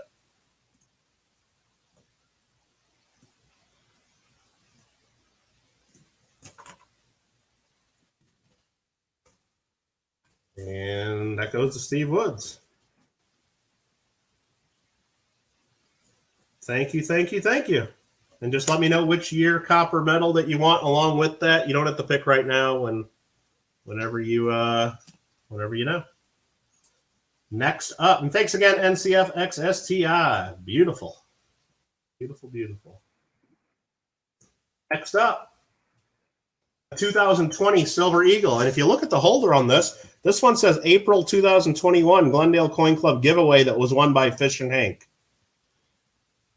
It was won by Fish and Hank. And no, Fish and Hank didn't fail to claim it. Fish and Hank claimed it. And then he said, how about you just auction it off again and raise a few bucks for the club? I'm like, really? You don't have to do that. It's like, what the heck? He's trying to build up some karma points, I think, so he can win some bigger and better giveaways. I'm not sure. But no, Hank's just very generous. He said, donate this one right back to the club. So it's a 2020 Silver Eagle. This was fresh out of a roll. I think this was the month where we did like a full roll of 2020s. So I got a whole roll from Gordon. He gave it to us as a real good deal. Put them all in these 2.5 by 2.5s and haven't been touched. Beautiful coin. Dennis goes to 36. Yeah, it's perfect. I don't see any issues with it at all. And thanks again, Fish and Hank. Very generous. $36 to Dennis Berry so far. Any other bids? That's still pretty cheap for a Silver Eagle. Dennis is like, shut up, Kittle. Shut up, Kittle. I know. But I don't know if I can even get any Silver Eagles anywhere for 36 right now on any date with the premiums. The silver now is right at 28, but premiums on Eagles are crazy. But Hank, thanks again for the donation. Dennis is counting it down himself. Well, you're doing it backwards. I get to do it, though. Did your kid just bid 38 against you? No, Garrett bid 37. Says it's almost 38 at the store. Larry Powell's going to bid 41 on it, though. I started counting it down, Dennis. I started. Larry Powell is at 41.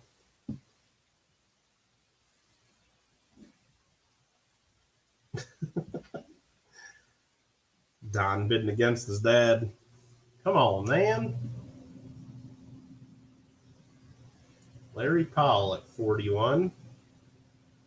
I didn't go fast enough. Well, it's probably just the internet lag, Dennis. It's probably just the internet lag.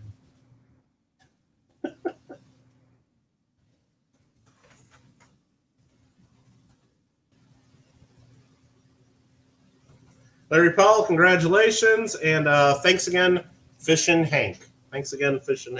Very cool. Next up, another ounce of silver And this one's really cool. This one's really cool. This one's really cool. This one here, Arizona Memorial Museum Association, says at the bottom, 1 troy ounce, 999 fine silver, USS Arizona, BB 39. On the other side, Pearl Harbor, 7 December 1941. And it's got the ship going down, but then in front of it, it's got the memorial. So it's kind of like 2 images in one there, I guess. But, really nice silver round. Indiana Tones, can you bid? Well, if you intend to pay, it's $5 shipping, whatever you win. If you win 1 item, it's $5. If you win 10 items, it's $5 total.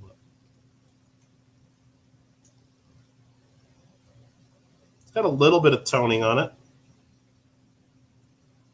Ron goes to 33. Mikey goes to 35.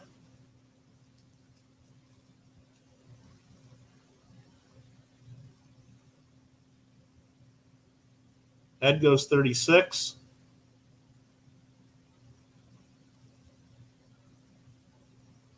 Mikey goes up to 38.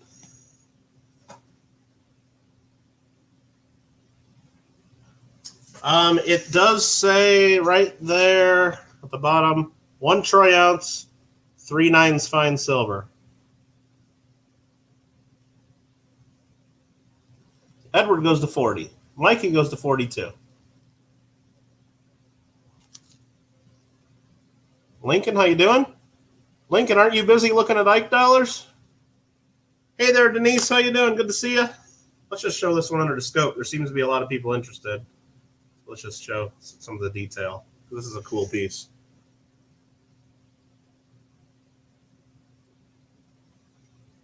Thanks for sending in your show and tell, Denise. Pearl Harbor.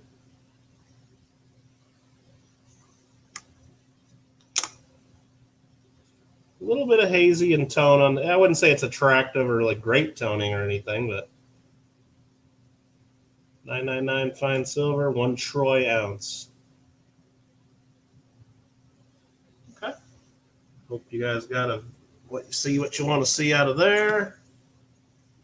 And let's see. Let me catch up on the chat. Maybe I'll start counting this down for Mikey.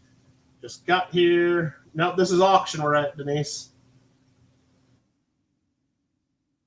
Door prizes are done. Been searching Ike's all day. I saw you on Facebook saying what is it, the 3rd or 4th coin you looked at was a Clash. Cool. I didn't really look for that.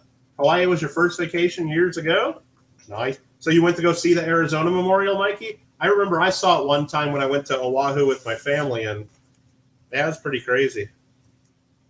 I mean, you learn about a little bit about the history of it just in school or from watching documentaries and stuff, but like being there, it's like, holy crap, it's crazy.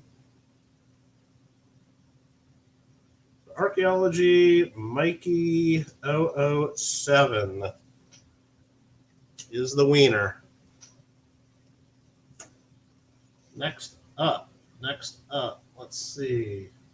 You met some, you were there with survivors as well? Wow, there's not many of those left. Yeah, Steve, that's what I remember most is going there with the family, because they make you you go through their museum first, and then you have to watch a little film about the attack, and before you go out and see the ship and the memorial, and it's it gets you all emotional and get you right into it. Yeah, it's pretty crazy. So this here is a 1922 peace dollar. I'd say it's a low AU coin. I would say it's AU. It's got luster. It's got a little tiny bit of toning. On the back, there is, I believe, there's a scratch. Here, I'll show it under the scope just so you don't think you're getting something amazing high grade. It's just a nice looking AU, but there's a couple issues. Right there, that's the big issue right there. Scratch through the eagle. It's got a little bit of tone to it.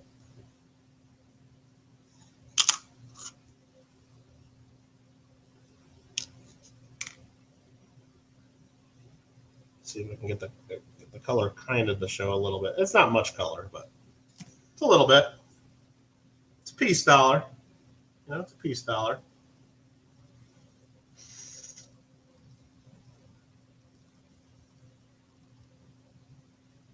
You can see there's mint luster left in it. It's not low grade.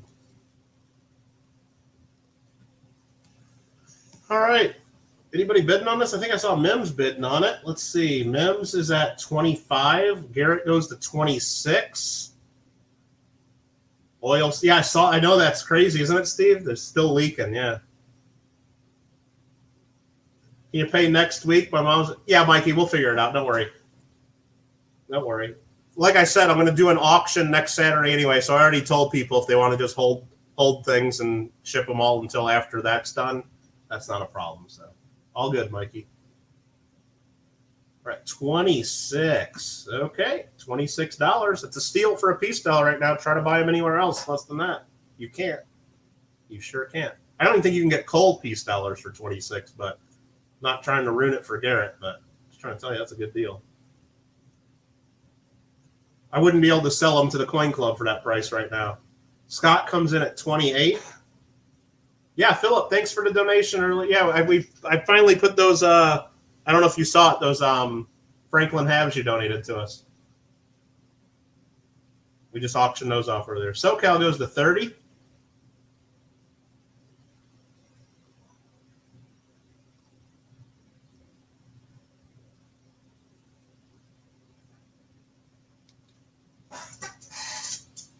Garrett goes to 31. Okay, we only got a couple lots left. What's going on here? We're just flying through this. We're having way too much fun. John Argent, hello? Hello?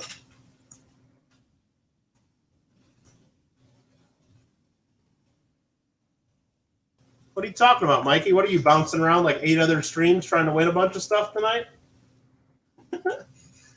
Looks like that's well, let me refresh mine because I typed in sold right about when Steve Woods typed. Let me refresh to make sure. Steve Woods got in. Steve Woods got in right before I hit sold. Right before. And I can share my screen if you need me to, but Steve Woods got in right before I hit sold. So Steve Woods leading at 32.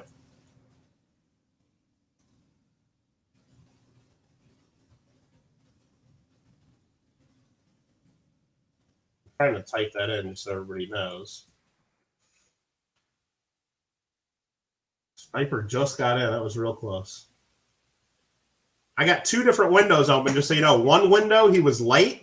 One window, he was on time. I refreshed both of them, and now on both of them, it says he was on time. So it was close enough to where, without refreshing, it was crazy. Yes, I will restart the count. Yes. I just wanted to type in Steve Woods is leading at 32 right now.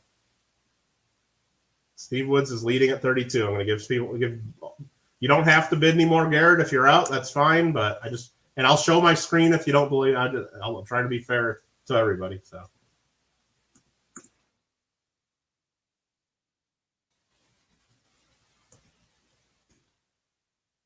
Mikey and Jimmy going to start a coin shot with all their wins? Probably could.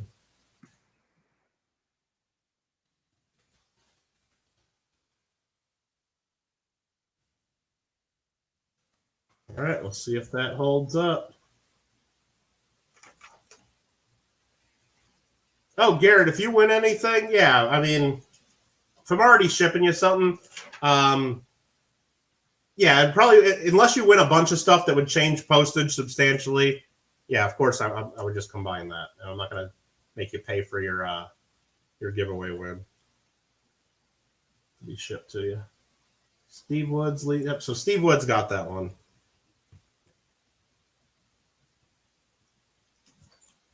There's that. There's that. Next up, let me make sure I don't tip over this pile of coins I'm piling up here. There is beat up. This is a BU, as in not brilliant uncirculated, but as in beat up. This is a beat up 1884 O Morgan dollar. So there you go. It's a little beat up, but it's got detail. It's a real Morgan dollar, you know. It's probably been cleaned. It's got banged up. It's got VF detail, I'd say, VF or so. But it's a chunk of silver. It's a Morgan dollar. It's a pre-1930 or 1921. Those go for big premiums right now, actually. NCF goes to $20. I think that's still under melt. Ron was at 11. Rich was at 5. Rich Cali goes to 22.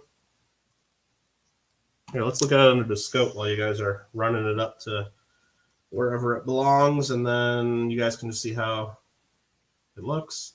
I mean, it's not the worst Morgan dollar I've ever seen. Don't get me wrong. It's just got hits and marks. And 1884.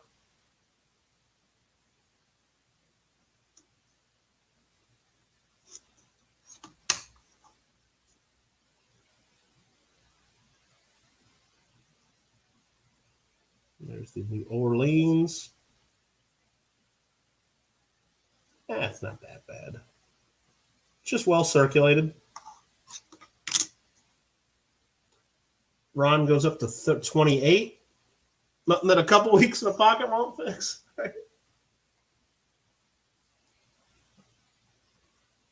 Very, very good. Steve goes to 29. $29. NCF goes to 30. Steve goes to 32.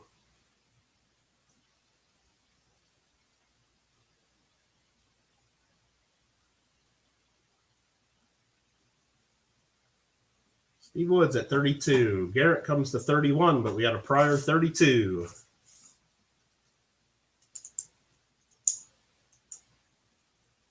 Steve Woods, $32.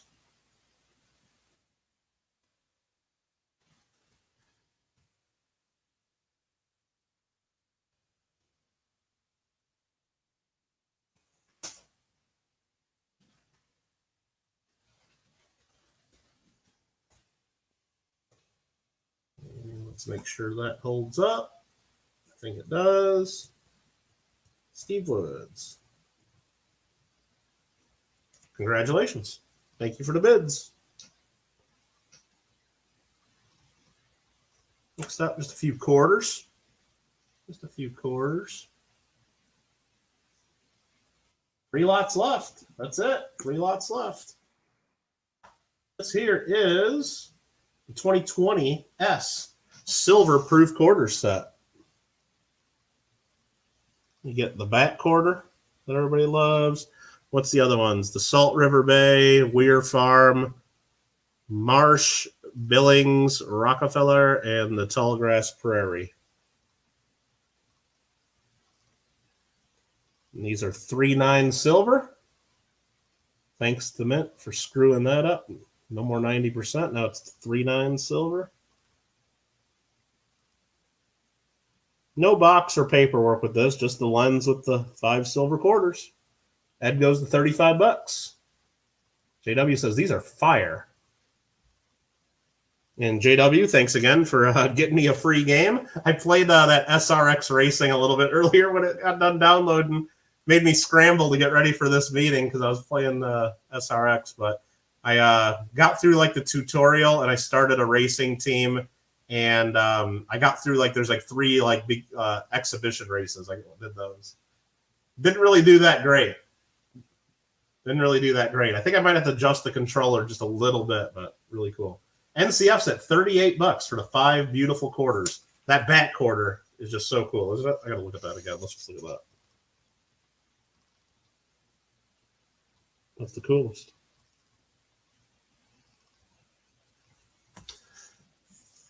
Well, right before I start counting it down, Marmello comes in. He wants it for 42. And sorry, I don't know. Let me just look at this lens. I don't know. Let me wipe it down. I got a cloth here. Let me rub one side of it. It looks like it's just really hazy. Yeah, it looks like it's just a little hazy. It might polish up. Yeah, I just cleaned that side right there. Yeah, the lens is just a little hazy looking on this side. But the coins are beautiful. The coins are perfect. When will I play Far Cry 5 again? Yeah, I figure your favorite's the bear named Cheeseburger, Mikey. I don't know. I'll play it again for sure.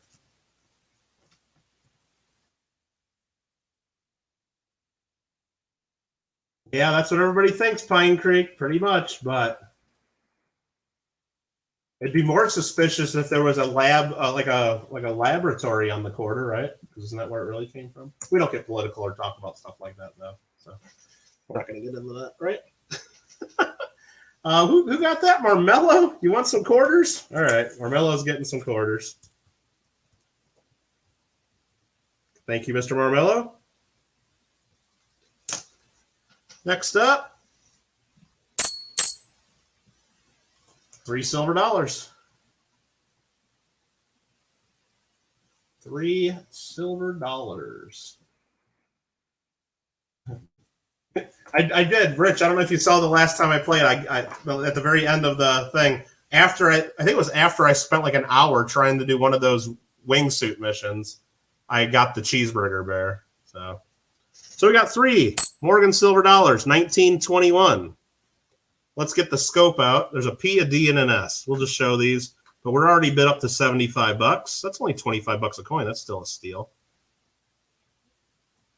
Let's look at the microscope. This here, I think I got them in order. 1921, 100th anniversary of the Morgan dollar, everybody. Well, of this Morgan dollar. So 100th anniversary of the end of the Morgan dollars. So they're circulated. There's the M inside the ribbon. Look at that. Initial M for Morgan. Did you know that was even there? Did you guys even know that was there? Of course you did. Of course you did. Did you also know there's another M? Where's it at? It's in the ribbon somewhere, isn't it? Where's it at? Oh, it's right there on the neck. That's what it is. M. Got 2 M's on the damn coin, but everybody flipped out about VDB on the Lincoln cent, didn't they? Well, crazy, isn't it? All right, so there's the 1921 Philadelphia. 1921 Denver, little lesser condition, some gunk right there. 21. There's the little D above the D and O dollar. Circulated. Yep, okay. And then this one, the S, is in rough shape. Looks like someone hit it with a hammer a few times or something.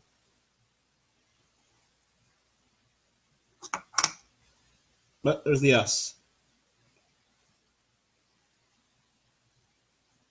Nope. Okay. Very good. Let's go back to the other camera. It's up to $90. I see the bidding. I'll show them like this. This is the 21p. Probably a VF coin. Find the VF. Yeah, probably VF. It's got luster. I think it's a little short of what I would call an XF for sure. Here's the 21D. It's circulated. I wouldn't call it a coal. Just fine or better. For the D. This one's a little rougher shape, the S. It's been scrubbed a little bit, been used and abused, but it's still a 21S. It's got some luster, but it's had a rough life. It's had a rough life. So. Yeah, Rich, if you didn't watch when I was doing the wingsuit, I did the wingsuit mission probably over and over and over for at least an hour trying to pass it. Very frustrating. Very frustrating. So what's the bid at? Steve Woods is at $90. Okay, $90. At least the dates aren't inside the stars. Yeah, that's frustrating when the Spanish coins are like that and they're just, and then they get worn and then you can hardly make it out. All 3 Morgan dollars going to, I think they're going to Steve Woods.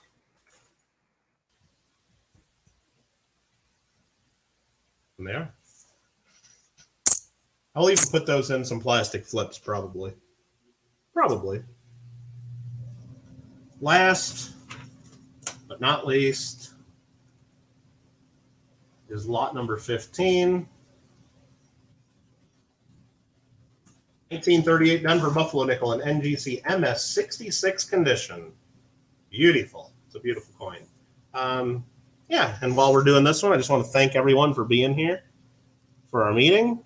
Thanks again to Don Kagin for speaking, and thanks to Walt Ostermecki for arranging our speaker. Congratulations to all the winners of the free giveaways. Make sure you email me. if you've won anything in the auction tonight, I need you to email me just saying, hey, I'm a winner. Here's my address of where you mail stuff, and let me know how you want to pay. If you want to pay by PayPal, I'll send you an invoice. If you want to pay by Venmo or anything else, I mean, you guys know how to do that. Just let me know how you want to pay. If you want to pay by cash, check, money order, if you want to pay by carrier pigeon, or I don't know what else there is, cash apps, and I can take credit cards or debit cards. I'm trying to switch camera. That's what I'm doing right here, so you guys can see the coin.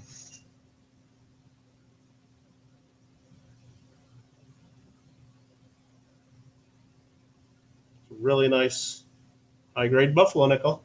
We're up to $40.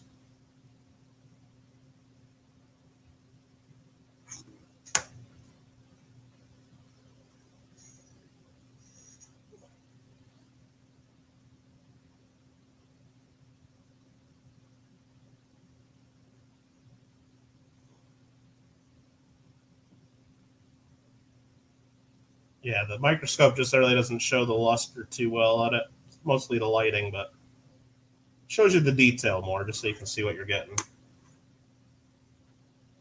Yeah, you don't see buffalo nickels like that every day. That's a nice one. It's got all 4 legs and the nice D mint mark. Greg's up to 46.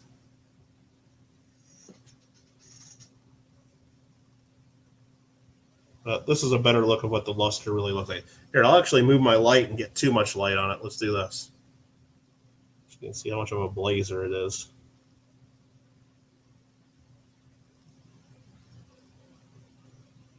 I mean, look at that thing. That's the difference between like the MS 64, 65 grade and like a 66 and a 67. You just got to have that amazing luster. They might have the exact same marks on the coins, but if you don't have luster like that, you're not going to get the super high grades. That's my experience, at least on the common dates, like a 38D.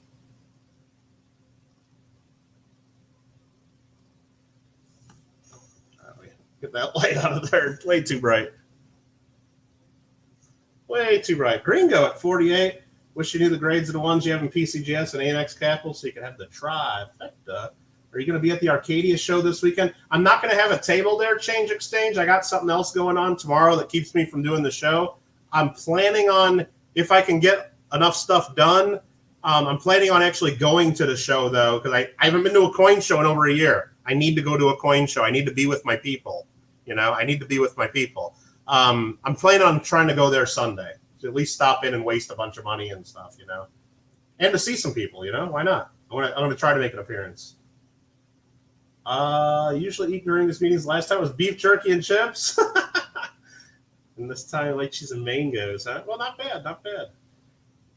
We'll take a Wendy's gift certificate. Geez. So we're up to what, $50? To Greg Berkovitz. Gringo goes 52. Okay. Pay by sending a raven. Yeah, Amanda would do that. All right. Change Exchange, you going to go to the show? Yeah, I'm going to try to stop in. I just see some people. Greg goes to 54. Gringo to 56. You're going to be there Sunday, too? Yeah, I'm going to try to. I hope I can at least show up for a little bit. And Greg goes to 61 on the 38D in MS 66 condition. MS 66.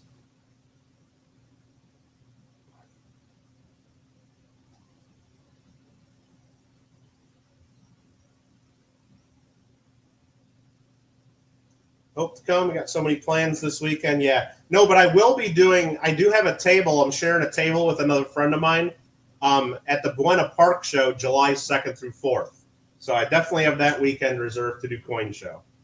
So I will be there, set up, selling a bunch of silver, got some gold, got a bunch of slabs, lots of cool stuff. Coins and art, how's it going? You're making me dizzy there. Making me dizzy. No, I'm doing good. Thanks. Hope you're doing well too. 61. I'm going to count this down. Amanda, for your lunch, Mike, when you see your people at the show. Now, that goes to the Coin Club. This is the Coin Club stream, Anna, but thanks for the super chat. You don't need to get lunch for me, but thanks for the donation, man. Oh, boy. And that one's sold. Who got that? Greg Berkovitz. Greg Berkovitz. Beautiful nickel.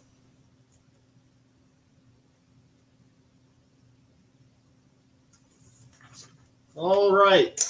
Okay. Haha, I know it took up. Thanks, Amanda, for the donation. Very generous. Awesome, awesome. Am I going to the coin show in Grove, Oklahoma? Absolutely not. That's way too far.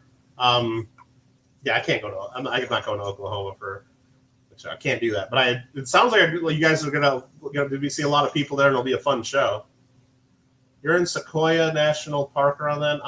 Pine Creek. If it for California coin shows, I always recommend people check out. I'm going to type in the website. It's nasc.net.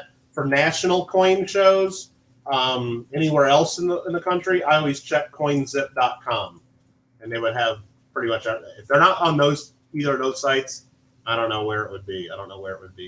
Archaeology Mikey. I have a question for you. Let's get this out of here, right? Congratulations, Greg. Thanks for the bids. Mikey, I think we need to do a giveaway. I think we need to do another giveaway. And this will be something that I donate to the club. Let me just grab my bag of stuff here. Archaeology Mikey, I need you to pick. Do you want a big coin or a little coin? Big coin or a little coin? And I'll go through and pick something. I got a bag of stuff that I can give away here, but big or little? What do you want to give away? I just dropped something on the floor. What was that? What was that? Oh, it was just a war nickel. Who cares, right?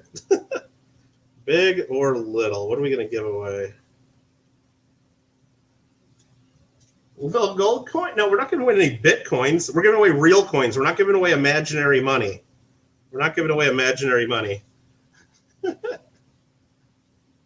Mikey wants to give away something big. All right, I'm going to grab the biggest coin I can find in here. Oh, man. I don't know if I want to give that away right now, actually. It just so happens to be that like one of the biggest coins in here is probably one of the more expensive ones. Let me see if there's anything else that I can give away. I don't know. Well, you know what? What the heck, huh? What the heck? All right. I reached into my bag of stuff to give away, and right on top was this. Maria Teresa, silver, 1780 restrike. Big chunk of silver. I think we should give it away. It goes this way, actually.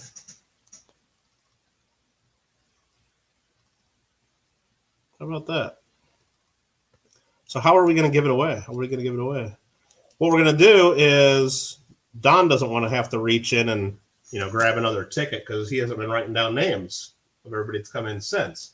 So what we're going to do is we're going to have people type the next thing I type in the chat. So I'm going to type something in the chat. Is it bigger than an Ike?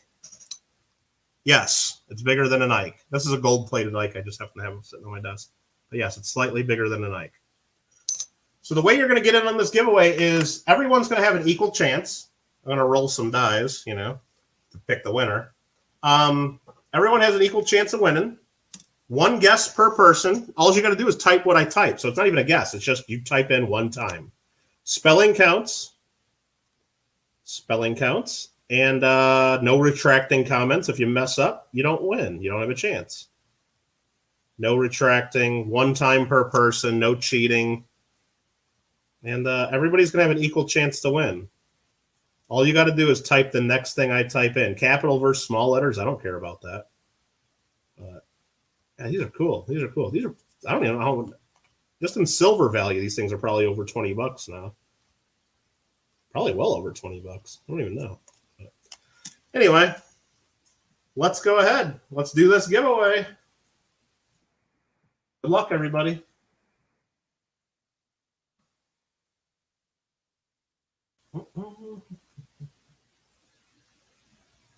Just slightly bigger than an Ike dollar. Yep, just slightly bigger.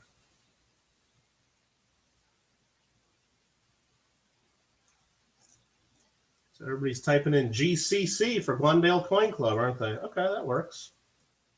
That works. You like to guess the word to see if you was right? Were you right that time or no? Spent some $50 at the car wash. Yeah, you can spend them. That's free. You can spend Ike dollars if you want. I don't recommend it because you can sell Ike dollars for more than face value to some dealers that buy them. So, Nick Rulei's still here. How you doing, Nick? Lots of people still here, actually. All right, I'm going to start counting down how many entries we have. 1, 2, 3, 4, 5, 6, 7, 8, 11, 12, 13, 14, 15, 16. 5, 6, 7, 8, 9, 30, 31, 32. We only got about 32 right now. 32 in, but we got 47 watching. Numbers aren't matching up. Do I still have BU Bicentennial likes? I got several of them. Yeah, I got several of them, Mikey. Got several of them. All right, we got about 32, 33 people in here, so I'm going to go ahead. I guess I'm going to type stop. I'll type in stop. If I roll a number under 33, we'll see who wins. That was an 8, and I rolled that off camera. It was 80, 88. So we'll roll again. That was 37. That's too many. That there is 75. Too many. 70.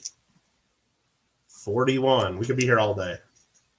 27. I think we got at least 27 people that have entered the giveaway. So let me go ahead and let's have some fun. Let's share the screen, right? Let's go. How do I share my screen? Like this, and then like this. And we'll go to share. And we'll make that full screen. Scroll up, count down 27 people. 1, 2, 3, 4, 5, 6, 7. Where was Mikey at? He's not in there yet. Okay, wait. We always got to know where Mikey's at because he's lucky. 1, 2, 3, 4, 5, 6, 7, 8, 9, 10 was Dennis. 11, 12, 13, 14, 15, 16, 17, 18, 19. Someone retracted there.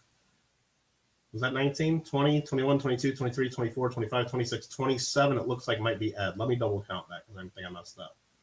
1, 2, 3, 4, 5, 6, 7, 8, 9, 10 was Dennis. 11, 12, 13, 14, 15, 16, 17, 18, 19, 20, 21, 22, 23, 24, 25, 26, and 27 is Ed Quone. Did Ed guess more than once? Let's see. He probably wouldn't. He listens to the rules. Unlike John Samarin, who I said no retracting messages. And unlike, who else messed up the rules? Somebody else. I don't know. Trying to make examples out of people. Look at that. Isn't that crazy right here? Especially with me watching in 144p. So I don't burn up my internet connection watching my own stream back. Yeah, it looks like Ed wins. So let's type in Ed. Not Ed Van Orden. Sorry, Ed. But congratulations, Ed. Sorry to the other Ed, but congratulations to the right Ed. And there you go. You win. And let's stop sharing. Let's stop sharing there for a minute. All right. I'm going to write that down so I know when he emails me to claim that prize later. 1780 Maria Teresa Toller. Ed Quone. Congratulations. It was just that easy. All right. JW's laughing and smiling in chat. Let the inception begin. I'm just going back and reading the chat. It auto-corrected to IKEA. Oh, is that what it was, John? I thought you were just jacking around and guessing wrong on purpose like some people did. Because I did see someone write IKEA.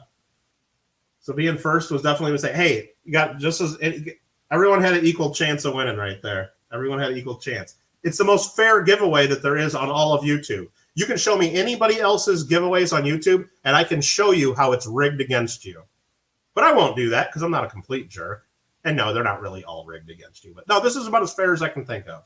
Other giveaways, like they reward people with fast internet connections or who guesses the right thing, or people have to have special knowledge of stuff. Or this is about as fair as we can think. Kevin Wolf, good to see you. Maybe I'll see you at the show this weekend. I'm guessing you maybe have a table there. And if not, maybe I'll see you at the show July 4th weekend for sure. Not a complete jerk, says Clever. Just a partial one, right? Thanks again, everybody, for being here and supporting the club.